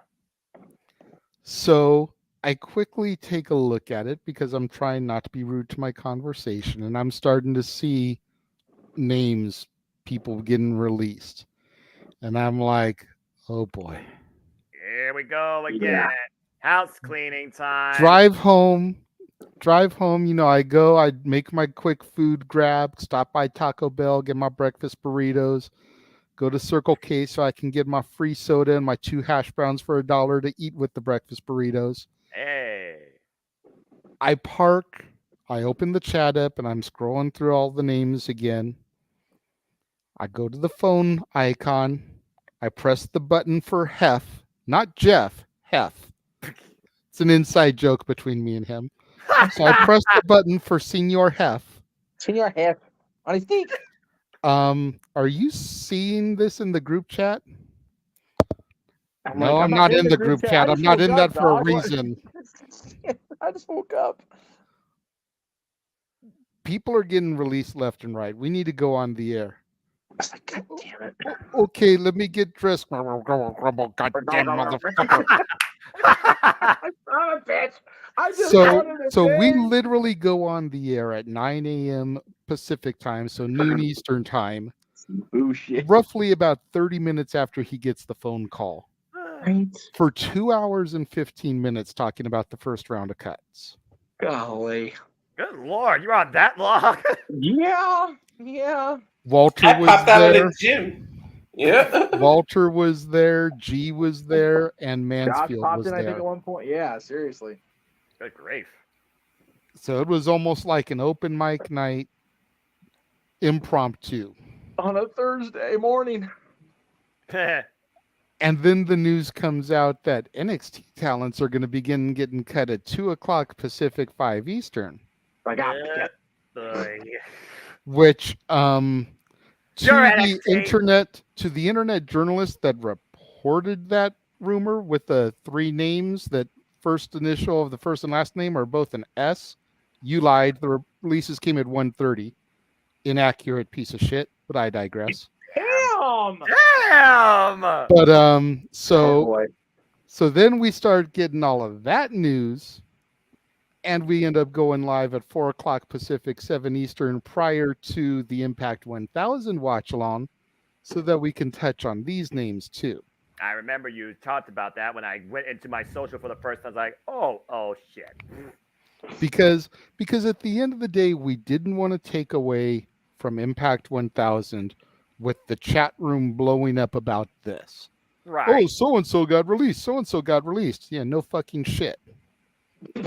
We've been on the air for 3 hours over the course of the day talking about it. Come, keep up with us. Well, you already know my So, and what's crazy is that wasn't even the end of it. A few names got released after that. So I am going to now read off the list of everybody that has been released since Thursday morning. And the rumor going around is it ain't over yet. Oh, jeez. So here is And not copyright. So here is the full list of everybody who, as of now, has been released. Please save all reactions until JJ is done reading the list in its Thank entirety. you. Yeah, I agree. Take a breath first, JJ, because it's going to be a long list. Oh, I know it is. Go for it, brother. Mustafa Ali, Emma, Rick Boogs, Aaliyah, Elias. I wonder if Ezekiel got cut too. Top Dollar. I said that. Top Dollar, Riddick Moss, Shelton Benjamin, Dolph Ziggler, Quincy Elliott, Bryson Montana, Dana Brooke, Massey and Mansoor, Dabakato, Shanky, Elisa Leon, Daniel MacArthur, Kevin Ventura Cortez, Alexis Gray, Brooklyn Barlow, Eichmann Giro, Matt Riddle, and Melanie Brzezinski. For those that are keeping count, that's 24 releases. Now, Daniel MacArthur, Kevin Ventura Cortez, Alexis Gray, Brooklyn Barlow, and Melanie Brzezinski were all people who were just in the Performance Center and had not made an official debut yet. I think Brooklyn Barlow only had one match to her credit, which was that Battle Royal to see who was going to be Tiffany Stratton's first challenger. Damn. None of the other 4 had even had a match yet. So they, not to sound mean or dismissive, not a huge deal. Right. When you figure they were just Performance Center talent and only one had even been on a match. I feel like the biggest surprises out of all this, obviously, were Mustafa Ali. He's supposed to have a match against Dominic Mysterio for the North American Championship in a week for NXT No Mercy. Clearly, that's not happening. No. And if more cuts are to come, why couldn't they have let him have the match and then released him the day after? That's just to speculate. Shelton Benjamin, obviously. Dolph Ziggler. and Matt Riddle are probably the biggest surprises. Agree. Some people would say Emma's a huge surprise coming on the heels of the Australia news because it was the same day. She even had put out a tweet, yay, I get to come home. And then a couple hours later, no, I don't. I was released. Damn. You got to give her credit for taking it in stride. So, but yeah, I feel like those are the biggest surprises. Matt Riddle, in hindsight, doesn't really surprise me. The only thing that really makes it surprising to me is the fact that Randy Orton was spotted at the PC on Monday. So could he possibly be starting his road back to the ring where he's good enough that he was able to go to the PC, start working out, start getting some ring rest off so that he could potentially make a return here, show up at Fastlane maybe, or Survivor Series, be a mystery partner for a team? So with Orton, theoretically speaking, on his way back, that's the only reason why Riddle kind of is a bit of a surprise. But 2 wellness violations, sexual assault charge, and then the incident that occurred recently with him at the airport. Plus, to Walter's point, as he's pointed out in the chat a few times, Dana White just don't fucking like him. Yeah, we've kind of known that since he's been a part of WWE, to be fair. So, plus the Goldberg issues, talking about other superstars. So there's all of that right there. It kind of makes sense as to why Riddle would be gone. Mm-hmm. Shelton Benjamin, what's going on with Bobby Lashley, the Street Profits? Could he have fit into that? It looked like they were starting to put the Hurt Business back together. Then they slammed the brakes on. Damn it. And is Cedric Alexander next?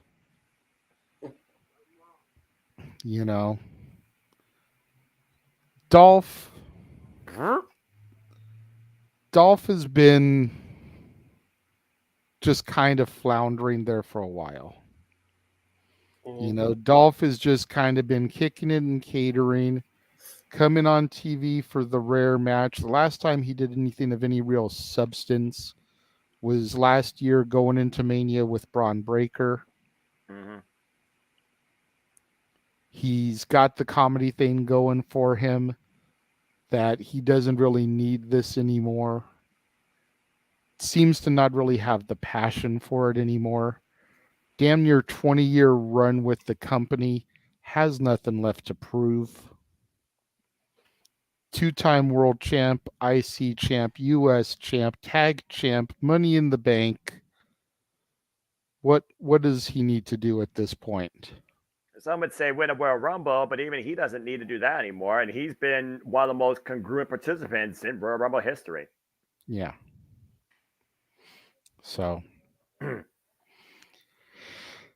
out of the names that I listed off, aside from those, are there any other people that you guys are surprised to hear on that list? Going once? Going twice? The same people you're surprised by. Nothing else really shocked me. It was. I talked about it on Talk Wrestling the other night because I didn't think I was going to be here. To be honest with you, I was supposed to be at work, and my stomach decided no. I hope these guys and gals now, there's more releases. The one that surprised me, I guess, was Dana, only because even being in NXT, it seemed like they were doing something with her. What the heck? Sorry, my window's open. That's what I think. No, you're fine. You're fine. Continue, Jeff. They were at least doing something, even if it was quote unquote in developmental, in NXT or whatever. There was a possibility that they could have gone further with her. I still say that she's got potential to be something in a women's division. And if you take her and put her back with who should probably be Neil Dashwood again, Emma, like they were in Noah's NXT. Damn it! Prior to their battles with Asuka, take the two of them and put them in Impact Wrestling, please. Yes, exactly. Yeah, I actually want that. And yeah, but other than that, besides the ones you mentioned, no. But like Dana, I think people are more surprised that I'm surprised by Dana than the fact that people are surprised by Dana. Just because, she should have been cut. It's like, no, man, neither one of them should have been cut. But, Emma coming back was a surprise to me, if I'm being honest. Agreed. So, the fact that she's gone again. And, you've got Aaliyah, who will forever be in the record books as the shortest match in WWE history, and she came out as a winner. And now that she's been cut loose to it, she's got a great look to her. So, the women releases surprised me more than anything else, I guess. I talked a lot about Dolph on Thursday, and I'm not going to go down the rabbit hole again because I just got way long-winded. But, yeah, the women surprised me more than anything. Speaking of women, Dattila, I know, was having her hand up during most of your breakdown there, JJ. So, thank you. Well, I guess some of the names that I was surprised was especially Mustafa Ali, because, like you said, he was in a program. And I'm surprised they only got rid of Top Dollar and not the rest of Hit Row. I thought all of Hit Row got released. No, it was just Top Dollar. Just Top Dollar. He even tweeted that they're going to go downhill or something. He was talking kind of some shit about them. The group has been downhill since they came back because they didn't have their mouthpiece. Isaiah Swerve Scott, who is now known as Swerve Strickland. Yep. So, and I personally, when it comes to Emma, I would love for her to go back to Impact, but it wouldn't surprise me if she goes to AEW, considering her former tag team partners over there. Madison Rain as a coach and part Madison of the Rain. The influence, just find Caleb. I don't know where Caleb with the K went, but get them back together. He's been involved in Ring of Honor a couple of times, but also, JJ, in case you also didn't know, Madison Rain and Emma are former Impact Knockout Tag Team Champions. I did not know that. Yeah, they were as the influence. Yeah. Yeah, I definitely think that Dana, Emma, and Aaliyah should all go to Impact. You guys are always boasting about the Knockouts division, and I think that's where they'd get treated the best. You go to AEW, they may get a pop, they may get a 3-month push, and then they'll be waiting for Dark and Elevation to come back and not getting any TV time. Okay, I'm going to stop you right there. One, those aren't coming back thanks to the Warner Bros. Discovery era and the fact Tony Khan, conversation for another day, might be giving us 12 previews a year starting 2024. Lord help our wallets. Two, they more often present the women in and out of AEW in Ring of Honor. That's why you get 2, 3, 4 matches sometimes, women-wise, in Ring of Honor. Anyway, continue. I wonder if she would bring back All About Me, where you ask questions. The locker room talk show. It's funny you mentioned that. All About Me. Yeah, that's one thing AEW doesn't do. They never do the talk show things. They did that more anymore with Britt Baker in the doctor's office. JJ talking about character development and showcasing when Britt was always one-dimensional. That was the most character she showed as a talk show host. With Rebel, of course, being her hype person without the applause sign. I miss Rebel, by the way. But again, going off topic. But yeah. And anyway, continue to tell us. Sorry about that. No, I was just saying, like, I could see her going either to AEW or Impact. I would love it for them to do Emma and Dana in Impact because we need more of it. We need more tag teams for the Knockouts tag team division. As long as Killer Kelly keeps dropping women on their heads, I'm happy with what I'm seeing. But you know who? Noah, I don't know if you'll agree with me on this. You know who I would love to see in Impact? Elias and Rick Booz, and they should form a faction with Joe Henry. God damn it! What? They don't have musical talents. Joya 2.0. Oh God! The freaking guitar part of Joe Hendry's freaking entrance, and Rick Booz is the hype man. Elias actually showing more energy than he's ever had his entire life. Oh my gosh, goes from a drifter to a freaking what's the name of a person that supports a musician that's like a roadie? Manager? Rody, groupie. Yeah, that. Rody. Thank you. Oh, God. Yes, Ken. She was a top star. Tina Dashwood was a top star. She was a knockout tag team champion. And I would like for Mustafa Ali to go to Impact. I don't know what kind of contract Mustafa Ali had. I don't know if he had the 90-day or the 30 days, but Impact's Bound for Glory is in his hometown of Chicago. That's true. And he's a former cop there. Yeah, so give me Speedball Mike Bailey versus Mustafa Ali. Give me Josh Alexander versus Mustafa Ali. Give me Josh Alexander versus Shelton Benjamin. Yes! God, that guy's criminally underrated and underbooked. Sorry. Yeah, I definitely, and I see your hand up, Walter. I'll come to you in a second. I definitely see Mustafa Ali possibly go into Impact as well because of the X Division. I think he could do some great things over there. You know, Mustafa Ali versus Trey Miguel. Yeah. Like you said, Chris, Speedball Mike Bailey, Sabins, Shelley, Kazarian. You know, get him some matches with some of those originals over there. Allen Angels. Yep. Be some great programs there. Shelton's a big question mark for me because while I do think Impact would suit him pretty well, having been a Ring of Honor Tag Team Champion, I could potentially see him going to AEW so that he could get back in the ROH picture. Maybe have him dethrone Joe for the TV title. Shelton Benjamin versus Samoa Joe would be a banner. That's true wrestling right there. Let's not forget, this is the guy that literally was endorsed by Kurt Angle, one half of the greatest tag team, if we all remember that. And then you think about the feud that Joe and Angle had in Impact. Mm-hmm. And then you also factor in the fact that Ring of Honor's got that pure championship. Shelton Benjamin is the pure champion. Shelton Benjamin versus Katsuyori Shibata, just take my damn money. Oh, God, yeah. Go ahead, Walter. You were patiently waiting. I was just going to say, frankly, to be honest, besides the ones that we talked about that we were surprised, I'm more shocked by who's not on the list than I am of who is on the list. Because, like, how does Jinder Mahal still have a job? How does Veer still on there? I thought he would have came and went by now. Almost. Yeah. You got all these people that, almost, but I kind of understand he's a giant. He's some kind of attraction. So there's a part of me that understands, but at the same time, what the hell? Everybody's got their but like Tozawa, all these people are just still sitting there and you're doing nothing with them. Although Tozawa was just in that NXT tournament. So I understand. As if that really matters.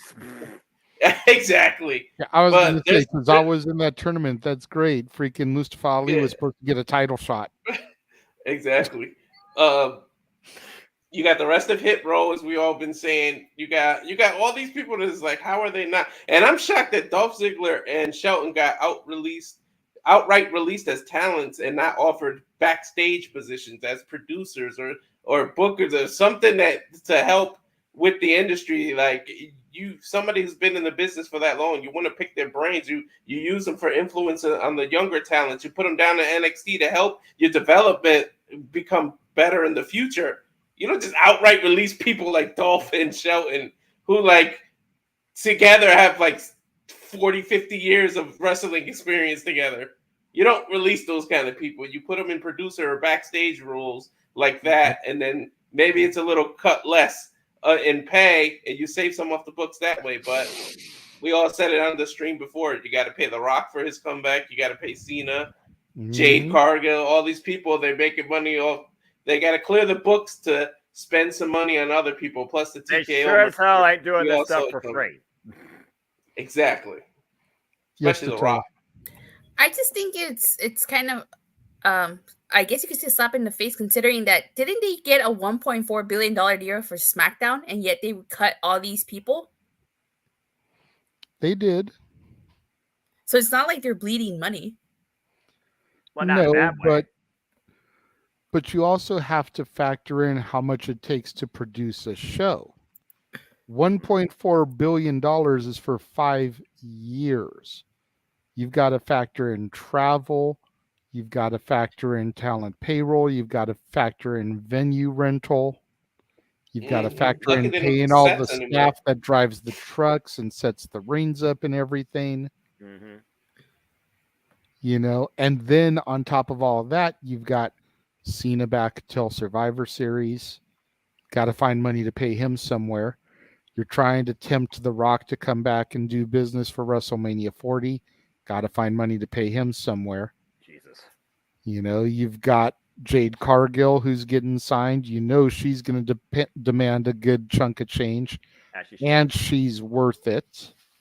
You got women that you want to keep quiet, so you need some money to hush them. But I digress. Right. You know, you've got, you know, a lot of people's contracts coming up in 2024. You've got the bidding war of 2024. You want to have some money freed up so you can try to make Max an offer. Whether he comes or not, you still want to have a decent chunk of change so that you can make a decent offer to him. You know, are we going to get Punk back at Chicago at Survivor Series? You got to pay Punk something, even if you only sign him to a 1 year, like, you know, probationary contract. And if you can go through the year without getting into a bunch of shit like you did in AEW, we'll sign you for a 2-year extension or a 4-year extension. But you know, if they sign Punk back, he's probably going to be only on a short-term probationary contract just in case shit goes down with him. Keyword him, with him. Let's just put this out here. Him is at the epicenter, if you will. Continue. WWE don't play that, though. He wouldn't get away with what he got away with. Yeah. That's fair also. That's very fair. Mm-hmm. Yeah. So there's a lot of X factors coming up here, you know. Deonna Purrazzo's contract, she becomes a free agent come January 1st. Could she end up being signed so that she can debut in the Women's Rumble next year? Can't get her for free. Have to pay her. I wouldn't trust WWE with Deonna. I agree. Gotta pay Jade Cargill. Well, I can understand. I can understand why you wouldn't trust WWE because their women's division has definitely been subpar as of recent years. I will totally grant you that. But just imagine if Kairi Sane, who has already been signed, Jade Cargill, and Deonna Purrazzo all debut in the Women's Rumble next year. I like the idea, but here's the other thing I'm gonna put out there. Why WWE's great at video packaging, they're not great on letting you know exactly who these people are to a degree unless they're familiar with them from NXT. And Deonna Purrazzo was in NXT for literally a cup of coffee. Bro, I love you, and I can understand where you're coming from. They are so much better than Tony fucking Khan is. I agree about that too. Think about this. WWE didn't even need a fucking video package for the 2016 Rumble. They just needed the buzzer to go up for number 3 and the word phenomenal to come across the Tron. And that place went fucking ape shit. I mean, it helped that they were in Orlando, which was the home of TNA, so. They did screw up the camera angle, though. Yes, they did. But still, that place went nuts. Yeah. That's because everyone knows who AJ Styles is. AJ Styles is one of the most globally recognized names in the industry. Deonna Purrazzo, she's one of the most recognized names in Impact Wrestling. So again, outreach and hindsight are also 2020. And also, because this is the age of the connective industry, everybody was clamoring, what if AJ's with blank, blank, blank, blank, blank? My main concern with Deonna going to WWE is that they wouldn't use her properly. You know, she's a submission specialist. She's a virtuosa for a reason. She's main evented. How many pay-per-views, Noah? But tell me that you wouldn't throw money to Tilla for Purrazzo versus Flair. I would. But I don't. That's skepticism. Especially if I could watch Deonna Purrazzo fucking cripple Charlotte in the middle of the ring. I'm just worried that let's not water trigger Deonna the man on down. the marquee. Let's not trigger the man on the marquee. Let's. No, because I want him to get involved in this conversation. He's being way too quiet for a man who chaperone women's wrestling. Damn it. Some of it is up to the talent too. You got to force them to book you right, or you got to show them you're worth it, and then make them take notice. You got the thing. There's way too many wrestlers that have become complacent and are perfectly fine sitting in catering and just waiting to be trotted out for superstars to job out. That's true as well. I mean, again, as long as you're getting that WWE money, I can understand why some people would be content to be fair. Because at the end of the day, WWE is the biggest cash payment you could get your entire career in wrestling, no matter what role you are. But at the end of the day, like Jeff Cobb says, you want money or you want to be happy in where you think you may not be happy. There's a reason why Jeff Cobb, for example, has not gone to WWE. And he's literally said that in interviews. This is why I bring that up. Yeah, not that I mean, I wouldn't mind Diana. Like, if she leaves Impact, that's her decision, and I'll support her either way. Yeah, but exactly. It's just, I just don't trust WWE to let Diana be Diana. That's the thing. I feel like they would water her down a lot. See, and I don't know, because I understand your skepticism because I've seen them do it before. Big time. But there's also been people that made their name in other companies and they allowed to come in and just be that person. And I have a feeling that Deanna, and even to a lesser extent Jade, are going to be examples of that. Jade, definitely. And if they're going to let Jade be Jade, there's no reason they shouldn't let Deanna be Deanna. Because if you're not going to let Deanna be Deanna, why the fuck did you sign her in the first goddamn place? To prove that we can literally sign everybody and once again try and market somebody else in our own identity, because that's what WWE does. But Deanna and Jade both need to go straight to the main roster. That I do agree with. Deanna, you're already in the company with the best women's division. You might as well just stay and finish your career there. I wouldn't.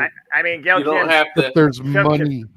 There's money to be made of her in WWE. Again, opportunity. Purrazzo versus Flair, Deanna versus Becky, Deanna versus Shayna, Deanna versus Natalya, Deanna versus Bayley.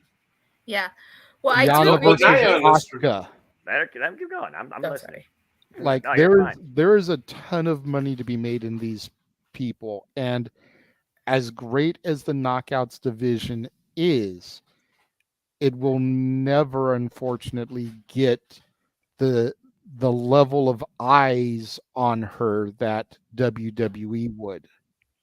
Fair. Even if she's only there for a 1 or a 2 year run, every wrestler that laces up their boots dreams of performing at WrestleMania. Every wrestler who becomes a wrestler dreams of WWE, period. Yeah.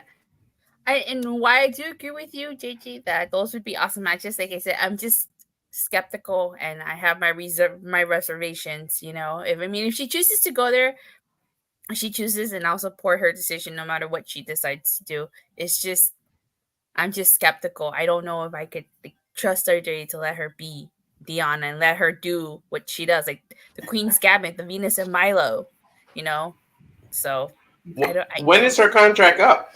I think at the end of this year. Beginning of 2024. But again, we're talking about 2024. I'll keep saying it till the cows come home. I think that the entire wrestling industry outside WWE particularly is going to be reshaped based on negotiations and where the industry stands as a whole in 2024.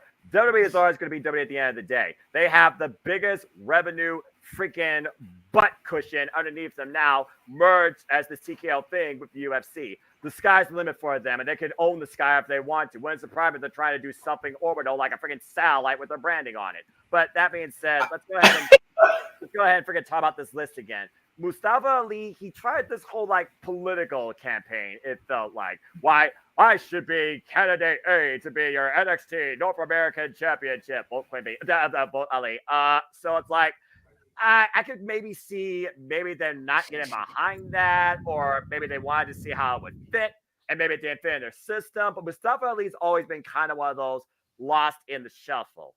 I think him showing up in Impact, though, would be pretty cool, as that's what I alluded to. It is his hometown. They will literally be in Chicago, and Bound for Glory is supposed to be their biggest pay-per-view of the year. You want a big moment. I say Ali calls his shot and see if he shows up maybe in that gauntlet. Emma, again, no stranger to Impact Wrestling, okay? But Madison Rayne is our former Impact Knockouts Tag Champion partner. Would not surprise me one bit if she goes to a company she's never messed around with, Ring of Honor. Because primarily I could see her more involved in Ring of Honor because that's where they're more showcasing the women. However, I know Saraya has also talked to Emma in the past, and those two go back to the genesis of the Black and Gold NXT, if you know what I mean. So again, now Rick Boogs, he is an anomaly. Let me cut you real quick right there. Since you mentioned Emma, we did get a super chat from Emmanuel about Emma. Oh, thank you. $2 saying Emma got no reaction. What do you mean surprise? All right, I'm gonna just hold out right there. Let me simply talk to you folks that are fans. Let him talk to you. You have every right to your opinion on the character, whether they garnered your interest or not. At the end of the day, character 947.5 field creation or prototype 975A still is a fucking human being trying to make a living. Show some damn respect. Now, back to this freaking list. I know, Emmanuel, your comment didn't come off like that, so I'm not attacking you. Don't think like that. But I know some people have short-sightedness with larger blinders than a freaking horse on a freaking carriage ride through Central Park. Can I say something real quick about Emma before you go on, Noah? Yeah, go ahead. She and Roderick Moss could be the new Matt Cardona and Chelsea Green of the Indies. Oh, that's right. They are. You're right. They are married.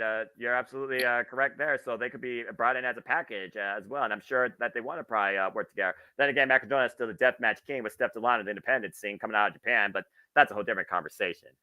Rick Boogs is a guy, though, that I don't know what the hell you do it. Because at first, this is the guy that came in freaking head banging to some rock and roll theme in my NXT with the craziest shriek I ever heard in my life. That still hurts my ears to this day. But he's a character. He's got that energy, and he could definitely be a personality. Honestly, I could see him being a one-on-one program with John Silver. I think that would be a very interesting dynamic. So I'm not sure what you do with him at this point. Aaliyah kind of surprised me because she looks like she would fit the mold for what WWE would want in a superstar. But I think more so she is injury prone. I think the fact she's had more injuries, somebody probably thought she's more of a cost than a profit. And they probably let her go because of that. But I think Aaliyah definitely could have potential wherever she could go. Now, Elias really surprised me how far they dropped the ball with him with the whole drifter gimmick, how far Walk with Elias got over. JJ, you know that. Come on now. Mm-hmm. And of course, I walked with Elias. I walked with Elias. And of course, I walked with Ezekiel.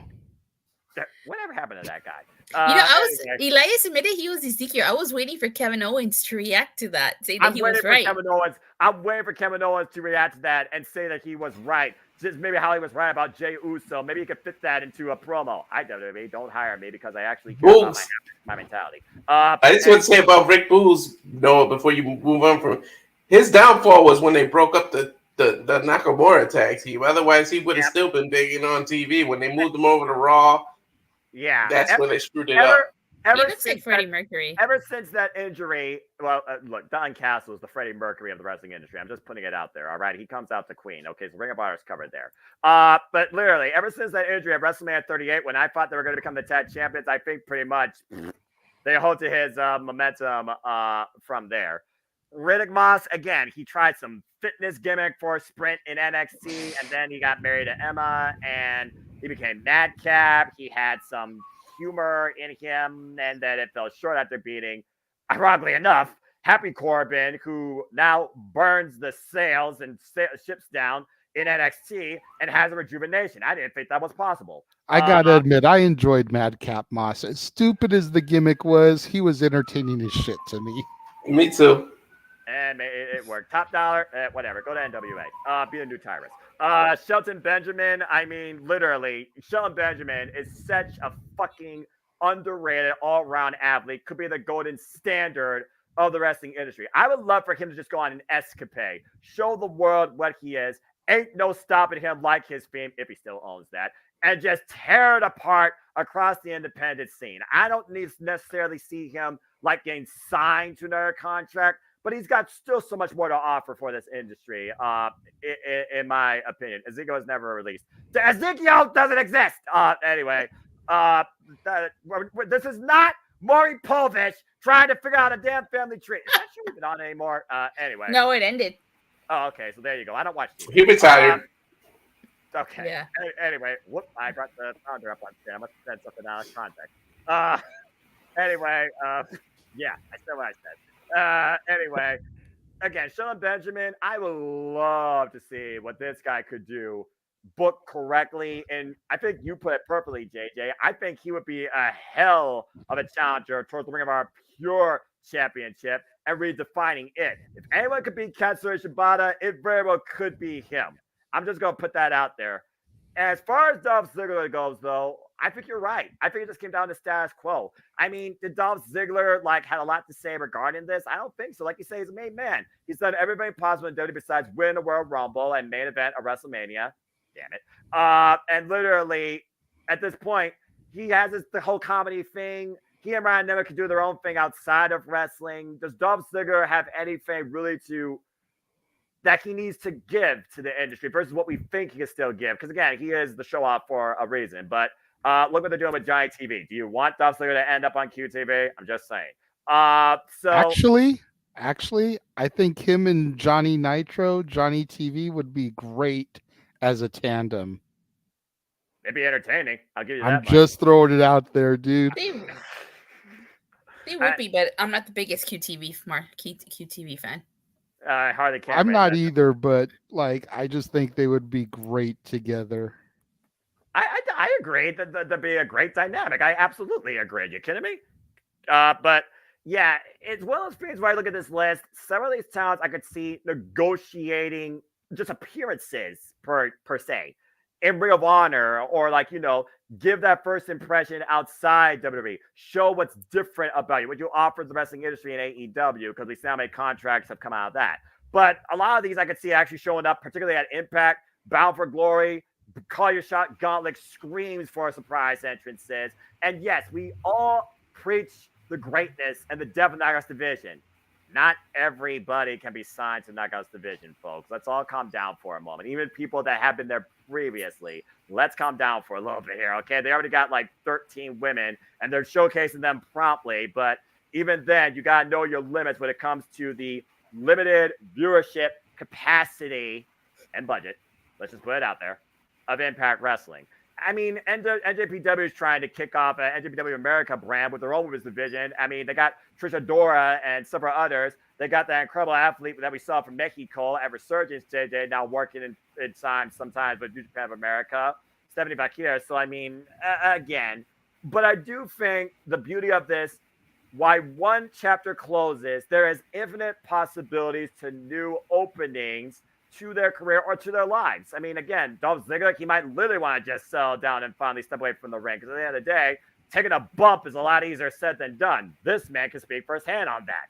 But I will say this, several of these talents have potential to be in Ring of Honor, AEW, or Impact, but unless they feel they need to, let them find something else that gives them enough income to support what they want to do. And that's really all that matters at the end of the day. Now, to just go to sell Subchan to 2024 outside this list, Deonna Purrazzo, long may she reign. It's not about the Knockouts division for me. It's just about her being happy. I know Britt has not dropped her name countless times, and Britt right now is stuck in limbo. I'm not sure Britt even knows what to do with herself right now.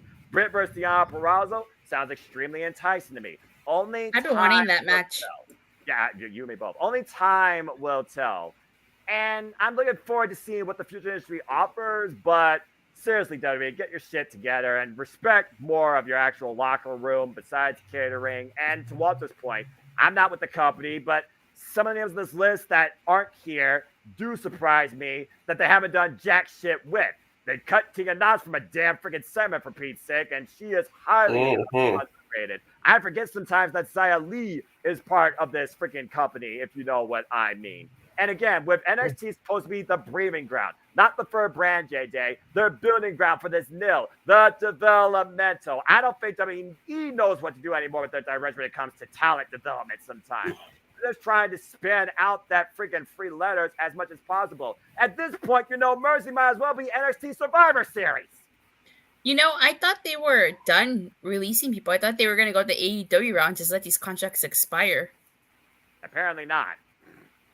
TKO said hell no to that. But in terms, I know it's fun to speculate, and we're all saying AEW this and AEW that, but I really think Khan needs to chill out with the signing of old WWE stars. You got enough on your roster. You need to learn how to book the people you already fucking got. Make us care about Warlow. You got Miro just sitting there. You got your own catering department that people are just sitting there and you ain't doing shit with.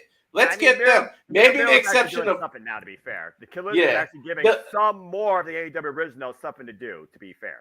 Yeah, you're true. That's right. Oh, but like maybe the exception is Matt Riddle because he's a big enough star that he might go there and you can say, "Oh shit." But and Dolph Ziggler too, but because his brother's there, but he's focused on the comedy. But besides those two, like leave everyone else alone and focus on who you got because. You need to focus on controlling who you have there, putting a better product out on TV and competing with WWE rather than I'm going to do the WCW thing and just fucking sign all the old WWE guys over to my company. And then they're going to sit. You don't know what the hell to do with them either. You get a big pop. Even with the Punk, it happened. You got the big pop, and it happened a few times. You did that with a few of the women. Ruby Soho came out, got a big pop, and then what the fuck did you do with her? Absolutely nothing until just recently. Like, there's going to be a pop, no doubt, when they come over, but then that shit dies down after a month or two, and then it's like, what's next? So, like, focus on who you already have. I think it comes down to this, Walter. Moment versus momentum. And the fact they're finally booking Keith Lee in a singles program on Collision speaks volumes to your point as well. But I also will say this. More recently, and I think it has heavily to do with Bryan Danielson, they do seem to be focusing a lot more on the AEW original talent. Case in point, Chris Statlander. JJ, you and I talked about Julia Hart, one of the most predominant, not the most predominant female character right now in the entire AEW locker room, not named Tony Storm. So again, hey, don't get me started on my girl Tony. We're not they going weren't pushing there. Ricky Starks until the CM Punk thing happened. And Ricky Starks right now is the leading heel and the main eventer lately on Collision after going to war with Bryan Danielson again. So again, they are trying to cultivate more of their original talent, but I just think it's been a little longer than we first anticipated. But I'm also going to say this for what it's worth, folks. AEW is still the youngest player on the scene at literally just over 4 years old. That's fair. And I know you better sign fucking MJF now. Fuck them 2024. Sign him now. Get him the extension and then make 2024 a storyline that, hey, can he leave? Yeah, you know something? One person we could all agree on. If there's one person we could all agree on here. Go ahead, Attila. I think MJF probably already does have an extension, especially when he came back last year at All Out. I wouldn't be surprised if he did get an extension when he came back, and this whole 2024 thing is just a storyline. Well, I mean, he's our scumbag right now. Tranquilo Club put out a piece that talked about HEEL. You know who's truly a heel? How to be one? Christian Cage. You know who's being a babyface in a bizarre way but making it work? Maxwell Jacob Friedman. But if there's one person that AEW should put out more money to than anybody on that entire roster, it is MJF, AEW World Champion or not. Jeff Jarrett. No, we're not going there. He does enough backstage. I'm sure he's fine where he's at. Just keep the witch off my screen. Anyway, again, stop it. Don't piss me off. Stop it. And she has the witch's first name. I'm honestly wondering, though, at this point, is Chris Jericho going to go to like a Legends base or part-time contract based on the fact he's been with the company since day one as well? And like we talked about, Jericho doesn't really need to do anything else. So, again, guys, 2024 is going to be very interesting. Several of these talents have incredible possibility. Damn it. Several of these talents have incredible possibility. Whether it's Ring of Honor, whether it's AEW, whether it's Impact Wrestling, whether it's NJPW, I'll even put the NWA out there because they do still exist for what it's worth. Even if EC3 is the champion, that's a conversation for another day. But again, we just have to wait and see. And hopefully for everybody that was released, all these human beings still find a way to find a sustainable source of income in and out of the wrestling industry. Yes. Emmanuel also super chatted $2 to my side regarding Dana Brooke. So Dana didn't surprise me either. Sign was confiscated at an event. She was treated dirty. Let's just be honest here. She was brought in again during my NXT, damn it, when Asuka was brought on the scene, and her and Emma were trying to run roughshod also on that company. Again, she has incredible potential. She's a great conditioned athlete, but WWE just didn't know what to do with her, which again surprises me because she had that blonde bodybuilder, marketable figure and presence. It surprises me that they didn't use her to an extent. It really does. Well, but the I problem thought Donna was going to get cut in the 2020 cuts, to be honest. That's fair. Yeah, the problem with her having the blonde bodybuilder look, Tiffany Stratton and Charlotte Flair exist. That's fair. Matter of fact, they actually, I forget which one put the picture up on X, Twitter, or whatever, but I guess they were in the ring together, or they took a pair of posing pictures together, like flexing muscles. Like they both, Charlotte is a freaking like gym rat these days. Like she's in the gym more often than she did anywhere else, including on TV, which is surprising. She's on TV every week. But, Tiffany's the same way. Tiffany's always, in there doing her gym thing. So Dana, while they got behind her on that briefly during the Arnold Classic, because she's a native of the area that they have the Arnold Classic, they've never really gotten behind her fully. It's always been her with somebody else, be it Charlotte's second, be it Emma's partner. They just didn't seem to want to go there with her. They had that silly thing with her and I don't know what his name is now in NXT, but Reggie with the 24/7 type. Scripts, thank you. When your biggest program in the company, and you've been there as long as she has, is being the dominant wink wink holder of the 24/7 championship, it's time to cut losses and move right along. Yeah, you just mentioned that. I was like, what happened to Reggie? How did he not make this list? But I didn't know he was a whole different character in NXT. Since we're talking about who got married, Tamina got married to Azak. Who got married? Was it Dana that got married, or I know it was Tamina and somebody else?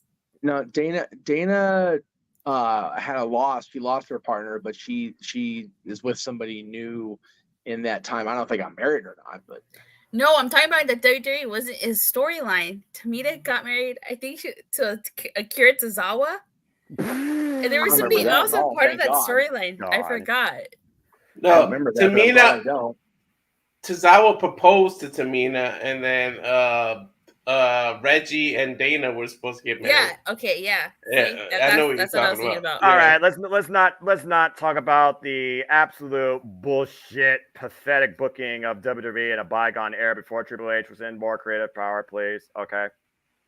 I'm just saying, you want to go off the rails. You're talking about really going off the rails. You'll be going so far off the rails, you'll be lucky to come out of the forest alive again without Slenderman finding you. Anyway. Damn. I said what I said, and I meant what I said, damn it. Anyway, as far as Matt Riddle goes, which is the one name I didn't mention, just because of his track record, I don't think the bigger money companies would be willing to take that risk in the early going, if you know what I mean. He'll be lucky to go back to Bloodsport and GCW, and Josh Barnett accepts a fight with him. So, hey, bro, Bare Knuckle bridges. Bare Knuckle exists, and they pay. They pay some money so he can go to that bare knuckle fighting league. I guess. All I'm going to say is that there was a certain former WWE superstar, a Hall of Famer, who had a match this evening on Collision, who would be a great tag team partner for the original Bro. I'm not gonna argue that, bro. I'm not going to argue that. I get what you're saying. So if Tony Khan wants to sign him to make Jeff's worst nightmare become a reality. Oh, God. Because the guy who he loathed so much would be teaming up with one of his best friends of all time in this business. I'm like, bro. It's a marriage made in a marijuana field. Told you, I'm on fire with the alliterations today. Good night, everybody. And we'll go the WWE. We'll go the WWE route. The following match is sponsored by High Times Magazine. Oh my God! And they're a high flying tag team. Emphasis on the high. You know what I like is when the Rascals wrestle and commentary always makes what is it? A puns to them being high? Yeah. Because they're shooting high, as they always do, as the Impact Tag Team Champions and also former ex-competitors. Michael Cole did it. Michael Cole did it when Riddle was on TV. He does it a lot. There was a team back in the old LBWA days that had a similar gimmick, and they called themselves Flying High. Mm-hmm. All right. You think about RVD with the 5-star frog splash, the Van Terminator. You think about Riddle with the floating bro. Flying High.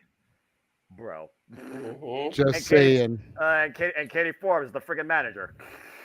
Right. Oh God. I can't possibly be more tired of this shit. But anyway, go ahead. Now I'm just waiting for Katie Forbes, RVD, and Matt Riddle to confront 2.0 and Anna Jay in a mixed tag team That's match. enough out of you. Wait, I thought RVD was signed to a Legends Zone in WWE. I don't know. So are the Dudleys, but they just wrestled on Impact 1000. So I think that's a toy thing. It's for the toys. It's not for appearing there. It has to do with Mattel and the merchandise and the likeness for like video games and toys. Because what the promo that Bully Ray cut on Impact seemed like they weren't going to reunite in WWE. No, they're not going to. They're not going to. Devon doesn't want to. I don't. Devon doesn't want to wrestle anymore, and Bully Ray, Bully's perfectly happy not wrestling on WWE television. Basically, what that deal they signed was to allow WWE to use their likeness, their face, their appearance in media, and more specifically in this particular case with the Dudleys, with Mattel. Rob has a similar-ish deal.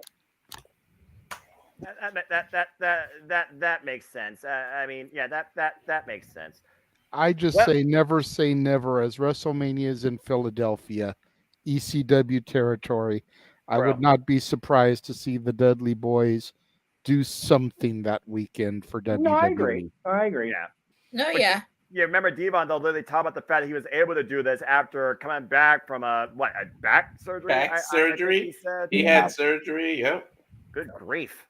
So, again, never say never. If 2023 has taught us anything, as my big old car has been burned into oblivion, truly anything's possible in this industry. Yeah. Oh, yeah.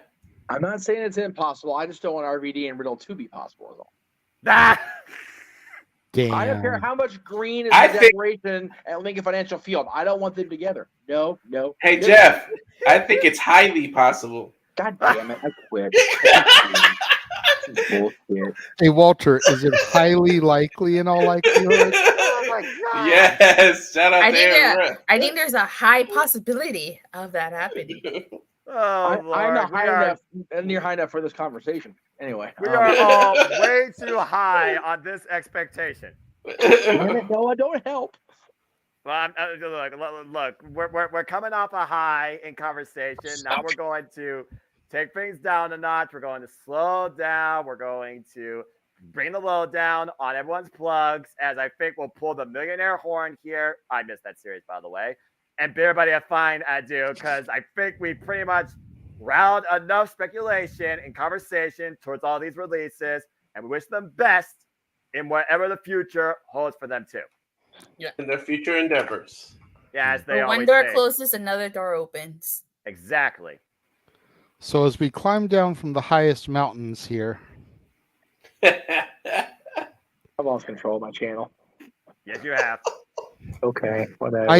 I am going to very quickly, before we give the shills, in an effort to try to make the shills go a lot smoother and quicker, going to run the Friends of the Multiverse trailer that has all of our socials and everything in it. Hey. That way we can just very quickly kind of go through, plug the upcoming special events, and then we can get out of here.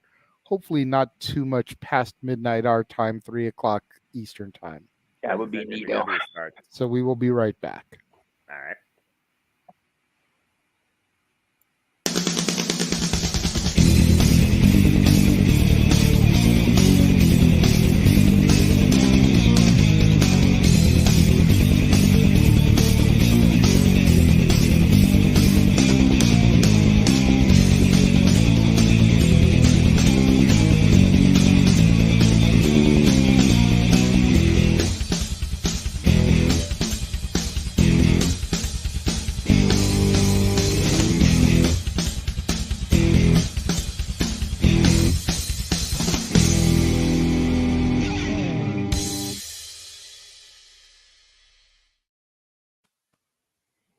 and forever, the Multiverse Bunch. That's right. Here's the story. Well, a man named Meacham. Oh, God. Would you freaking Who start wants again? to get off of the air and stop puking? Dun, dun, dun, dun. Hey, I'm not Alex this time. And we're not doing the Macarena. Unless you're super chatting. Don't freaking suggest it. Oh, did you guys fix the Turning Point watch along? Because it's not October 27th. Yes, we did. We did. November 3rd, baby. Damn, Noah. We can't do the Joya dance anymore. That sucks. Oh, I don't want to talk about Joy. I'm so sad. No. Impact Wrestling can't. You can. If y'all super chat at home. Stop it. It's all good. It's all good because as much as we loved Joya, I think everybody in the chat room loves Nola more. That's right. Jordan, Louisiana? No, I'm just kidding. North Los Angeles? No, fuck North LA. Oh wait, that's me. I mean, damn it. No, I'm actually really looking forward to Yuya's goodbye ceremony. What are they gonna do for him? I imagine one last Joya dance and then send him off to NJPW. I'm not. Where's he going? Back to Japan or the? That would be my first guess at this point. He's been on excursion, and we saw Yoda Tsuji and Shota Umino and Ren Narita. They're all back into Japan. They're known as the Three Musketeers in this day and age. So Yuya's not really gonna leave. He's gonna turn heel on Joe Hendry because he's tired of his bullshit. How dare you? Blasphemy! Don't say that. Don't That is say that. blasphemy. That's so wrong, JJ. You're wrong for that. You bad person. I mean, how many people have got fired during that match? During the Feast of Fire match? Noah. What? I might be wrong, but was I not the person who told you the other night that Christian Cage was going to take advantage of the situation, pin Luchasaurus, and become your new and true TNT champion? He stole it! He stole it! Injustice! He fucking stole it! WR will correct this in Seattle! Hey Jay, remember we're gonna Can I say something real quick about Yuya? Okay, go ahead. Never mind. I was gonna say Yuya is a prime example of how Impact turned him into a star. Like he went from being an unknown to look how over he is now. People were even chanting his name. He only says one word. Champions. And he didn't steal anything. He took the learning tree. He followed the example set by his former kayfabe brother, Edge, and was an ultimate opportunist. I get it. That's right. I get it. So it's his champion, the 2023 version of Indeed. Might as well be. All right, so getting to the shills. Make sure you guys tune in next month to the Casa D18 Studios as we will be taking a look at Stephen King films for 31 days.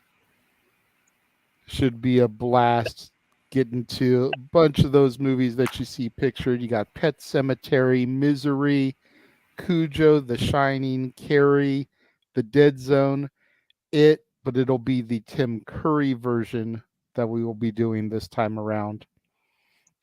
Y'all may have noticed in the trailer that there were 2 graphics for it. That's because I'm splitting it up into 2 days. Part 1 and then part 2. That way I don't have to try and do a freaking 4-hour movie in one review. Fuck that. I swear, Carrie looks like she's staring into your soul in that graphic. That is disturbing. Oh, she is. Yeah. Oh, God, they all are. Yes. She says, look in my eyes. What do you see? Terrifying. And then we have coming up in October, the dads not always on wrestling will be discussing the top 10 wrestling managers of all time. So I see a top hat, a cane, a tennis racket, a megaphone, and a phone from the 80s that was as big as used in the military and heavier than most pants have pockets, an urn, and a bunch of rainbow things. Rubber bands. Rubber band. Oh, those are rubber bands. Oh. Okay, so all right, JJ, I'll change it. Because when Jeff showed me the picture too, I was like, looks like a bunch of rainbow donuts. And he was with rubber bands. So I was like, oh, okay, I know Yeah, who. see, unless you told us that, that's like the stuff people wear, like on their wrist, or a woman wearing a scrunchie in their hair. That looks like that candy, the gummy ring things. That's what it looks like. Or it looked like a lei to me. You know, Yeah, like you yeah, think the- about the a white. bloodline and the leis and everything. Well, Cat Blue, I apologize for fucking up your graphic. I'm sorry, Cat Blue. I'm bad. My bad. And then, of course, we will also have the top 10 Scream Queens coming up in October. Yes. And there was a comment earlier. Jamie Lee Derby #1. It's like she's definitely going to be discussed. We're not stupid. Yeah. But I am hoping that one of the top 10 will get a decent amount of screen time coming up here in a week when I'm out in Haddonfield, Pasadena.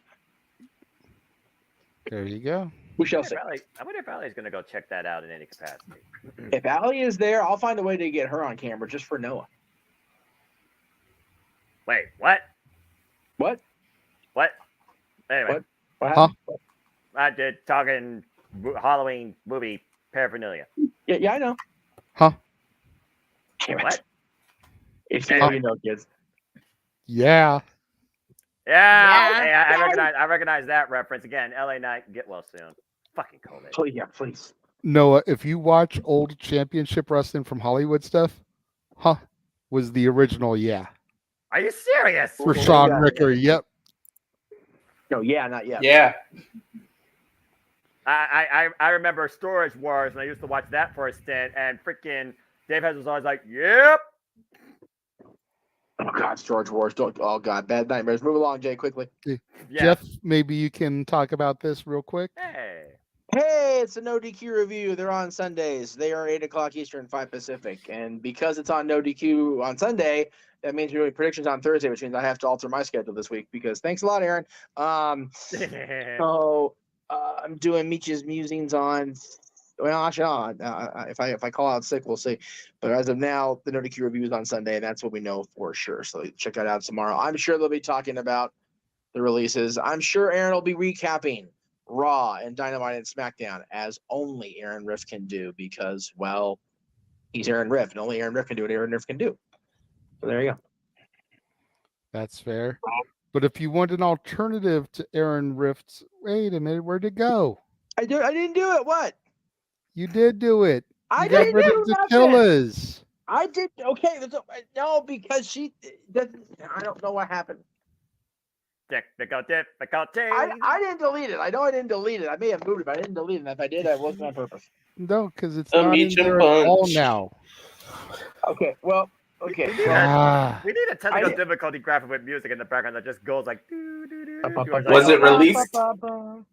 It was released. There Right? you go. You got Great. Future Endeavored. I got Jesus. Future Endeavored. I got Future Endeavored. No, It looks like your graphic did. Here. You can find her recaps here. Do that. Hey. I like that. You check out my snazzy new logo that I spent about a few hours working on today. You're brilliant. I actually made different versions of that, and I was going around asking people which one they like the best. Yes. Well, there you go. Get the people what they want and get the real fans and supporters' opinions. So, you definitely recap AEW, but not always Collision. Yes, not always Collision. I haven't done Collision in God knows how long. Okay, well that's okay. Neither are the TV ratings. Damn. No, she does Raw, she does Dynamite, she does SmackDown / Rampage, and she was talking to me in private chat that she might actually bring back her Impact reviews. Yeah, I miss reviewing Impact, honestly. And since I go live late for all my other reviews, I was like, I could go live late for Impact too, since I don't go live right after the show anymore. Well, I mean, Tom Hannigan and Matthew Raywald take care of that with their post show. See, it would be ideal, honestly, for us to promote you as a partner of the channel because Aaron always goes live right away, like at 5 after. But if you're on a delay from him, everybody can get the promotion. Exactly. Yeah, thanks. Show us some love. Thank you. I actually stopped doing the Impact reviews because Noah and I were actually doing reviews for Steve Fall. That's why I stopped doing Impact That's reviews. true. That's true. I forgot about that. Yeah. We both kind of went our own separate ways and did our own thing. And trying to review TV content, God bless you and Aaron Rip for the extent that you all do it, and any other crazy Yahoo. No, thank you. I'll stick to my simple takes regarding the biggest shows in professional wrestling. You did Dynamite, right? You did Dynamite for it? At one point, yeah, I was just always doing Dynamite and Rampage. I was just simply doing my own thing on a weekly basis. And God, I don't know how the hell you people do it. Like, I was doing Spark, right? That too, yeah. Well, I combined everything into one thing. Now MTW Productions takes care of that, and Owen Finch does a great job along with Zero. I was doing a review for him, and then I was doing a review for my channel. So I was just like, I can't do two. It was overkill. Again, we're happy to always support a friend, and again, Steve Fall, congrats on your success. Wish you all the best continuing. Mm-hmm. And thanks for the opportunity. It was a lot of fun. Yeah, it was. And then on Wednesdays, Jeff. Yes, the Greg Cherry Show featuring Matty Laws, Greg Cherry, and sometimes myself, depending on my work schedule. 7 o'clock Eastern 4 Pacific every Wednesday. I know the graphic says the entirety of the multiverse, not no DQ, but Friday now we're still on Greg and my channel only. Working on that with him, trying to branch out a little bit more and get more eyes on the prize, if you will. We do know, I don't know when the date is at this point, but thanks to the super chats during a particular episode, myself and Maddie and Daisy will all be participating in the most recent or the next edition of Greg's Luck of the Draw game, which means there will be food messes and it'll be ugly and it'll be gross. And luckily we're doing our own home. No, we don't worry about that's anybody else's house. But yeah, that's all on the Greg Cherry brand. And for right now, the Jeff Meacham Network as well. So Wednesdays, 7 o'clock or Pacific, just prior to Dynamite. And when they have a special Dynamite episode, that's kind of like our Dynamite pre-show, more often than not. There you go. There you go. And yes, Notre Dame lost today, so Wednesday show is going to be a mucker footer. Oh God. Yep. To Ohio State, no less. Trying not to pay attention to that stuff unless it was a super chat. I was just mentioning it myself because I had forgotten about it until I saw it. So yeah, I wanted to point it out because it's going to be a long Wednesday night no matter what. Anyway. And then, of course, make sure you guys tune in to the remaining open mic night specials over the course of the year. Haunted Hangman, October 28th. Noah's Favorite Evening, Walt Disney Karaoke Night, Saturday, November 18th. The same night as Full Gear. Yeah, damn it! And then the second annual open mic night karaoke night for Christmas songs. Oh, that should be fun. Christmas Eve, baby. It was. You should include some Spanish songs. Oh, sorry. Hey. No, it's all good. Last year we had a general wheel that we just kind of threw some songs up on because we were trying to stick with what was in the public domain. Yeah. But over the course of the year, we've realized that we can sing some more popular songs and not get copyright deemed because it's a cover, because of parody and everything. So we're probably going to try and dip into some of the more popular songs this year. Oh, as long as we acapella it, we should be fine. Yeah, because the whole key is having the audio background. As long as we don't have the instrumental, we can't get copyright dinged. Yes. So that's the key, and that's what we need to try to work on. But yeah, if you want to sing a Spanish Christmas carol and Feliz Navidad, on the thing, yeah, the most obvious one. Oh yeah. Yeah, I think what I would do is I'm gonna try this myself. I'm gonna encourage everybody to wear earbuds. That way they can have music in their own ears, and so they don't get too far off the beaten path. Singing on keys a bitch as it is without a musical backup for me. So I'm gonna need something in my ear to make sure I stay. I already have headphones. Well, there you go. Do you guys know how you say jingle bells in Spanish? Yes. It's freaking cascabel. It's the stupidest word. Like I don't. Yes, I'm remembering the I Lucy episode now. You say that. Yeah. All right. You're gonna get freaking Scrooge again this year from me for damn sure. Hey. Thank you, Team. I appreciate that.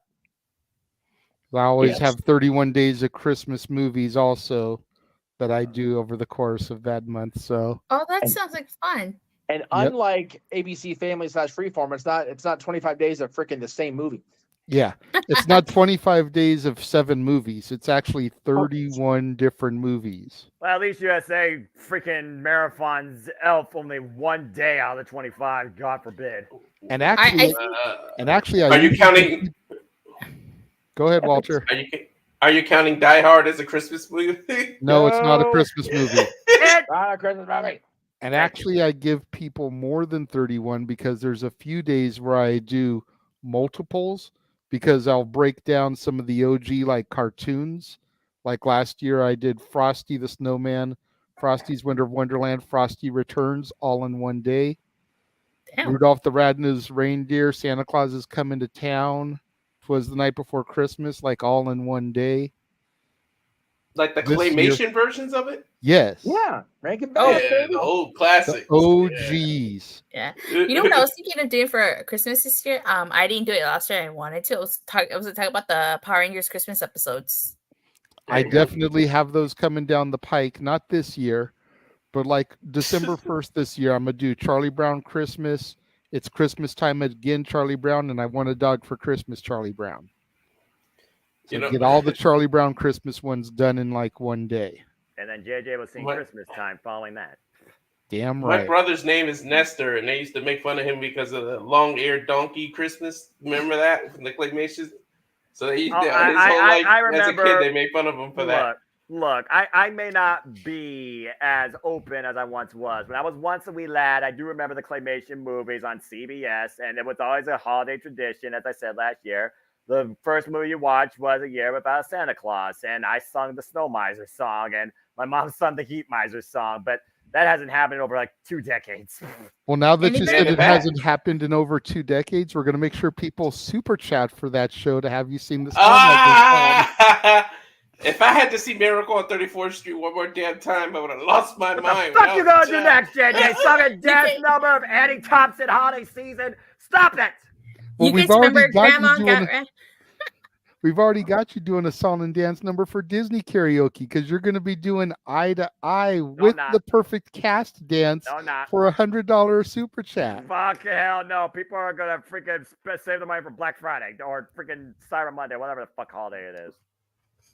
Do you guys remember Grandma got ran over by a reindeer? Yes, I do. I also remember we were going to run over these shows pretty quickly, and then we went into the freaking winter season that's not even here yet. So while the Ghost of Christmas Future is not in front of us, can we please strike the clock and hit midnight and close this thing out? Yeah. Weird Al has the best Christmas music. Oh, God. Well, these are just a few of the upcoming watch-alongs that'll be covered here, and as the tagline next to it says, "We gonna die." I will survive because it is all the wrestling, all the wrestling, all the wrestling, all the wrestling, all the professional wrestling, and sports entertainment. And then, No ended. Oh, Noah. Yeah. Oh, yeah. I guess I need to speak now. All right. Yep. I guess hey, Jeff's got the freaking mothership. I got the flagship of my simple brand. You know what it is. It is me and a bunch of great friends simply predicting it all things wrestling. Shout out to WWE family on the Twitter. And there are 2 coming up this week. NXT No Mercy will be Friday, September 29th, 8 p.m. Eastern Standard Time, 5 p.m. Pacific, live, as I always do them live.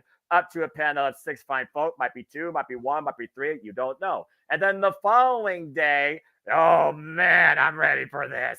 AEW Wrestle Dream simply predicting ahead of me and JJ calling No Mercy the same day. That'll be Saturday, September 30th, noon Pacific, 3 p.m. Eastern Standard Time. So stay tuned for forums, conversation, results coverage, and of course, a simple take with me and JJ regarding both shows too, as of course my simple YouTube channel continues with predictions and AEW review impromptus. And while we talk about staying tuned before we get out of here, stay tuned for the end of the year when Noah, That's What I Call Music Volume 1, and now That's What I Call Open Mic Night Volume 1 becomes a thing. No, I don't approve of this. Now that's what I call it. I'm sorry that you don't approve, Noah, because they are Statboy approved. Oh, God. Don't forget the other album, JJ. We don't have enough songs for that one yet, Jeff. That's why I didn't share it. But we should still do it so I can do the stupid voice. Okay. Okay, thank you. Yeah, slow jams. Yeah. Okay, that's not even worse. Even sick, he does it. Never mind. That's not even worse when I sound sick. Never mind. Forget it. I retract. My bad. And Emmanuel says that he will donate for me and you, Jeff, to sing the DuckTales theme song. Hell, I'll definitely do the DuckTales theme. You got that shit right. Hell That's yeah. one of the most iconic theme themes ever in Disney history, cartoon-wise. Even I can admit to that. Dude, when they refurb Toontown and they've got like background music playing, they play like a instrumental, like kind of different melody track version, but you hear it. Do do do do do do. It's like, I know what that is. Probably from the redo version that they did. No. It's very much background music Disneyland-ish. Oh, okay. It's like you hear that. It's like, that is, you hear the, the Clubhouse theme. Like, it's not the Clubhouse theme that you hear on TV, but when that music, like when that background music is like, oh, that's Clubhouse, because they're trying to integrate all the different Disney like tune eras into the background music back there to make it its own ambiance, which is what they should be doing all along, quite frankly. But anyway, we are digressing more and more. Yes, we are. Well, that is everything for this evening. Yes. We thank you all for joining us throughout the night. We thank Statboy and Josh Mansfield for being here earlier. For the mighty Datilla, who teleported in through the Morphin Grid to the command center. For Mr. Reliable Walter Cruz. The Anderson gimmick, I love it. Reliable, they call him Mr. Reliable. Hey, we just got done watching WrestleMania 1 today. Oh, that's right. I forgot you guys did that. That's awesome. For the simple man with the spectacular voice, Noah Foster. For the man whose name is no longer on the marquee because I took it down for the shills, the West Coast Professor Jeff Meacham. Yeah. I am the Renegade of Wrestling, JJ Williams. Thanking you guys for tuning in to Open Mic Night this evening. And Noah, take us out of here as eloquently as you always do. Prior to that, stay tuned, folks, for me and JJ, who are on the journey to 40, and you will see them all live come next year on our way to the biggest week of the sports entertainment year. But I digress. But as always, I like to leave, you know what it is. And if you don't know this, for I am but a simple man and a lifelong fan of professional wrestling, damn it! But I digress. Well, I only wish to constantly encourage you that there are no winners, there are no losers, there are no betters. Just fans with opinions for this passion we all share. So at the end of the day, folks, support one another, respect each other, protect your mentality too, treasure your families, and just enjoy life and enjoy professional wrestling. It is truly as simple as that, as I now enjoy NJPW. And we bid you all a fine adieu. Power down. Good night, Have everybody. a good night. Good night. Have a good night, folks. Bye.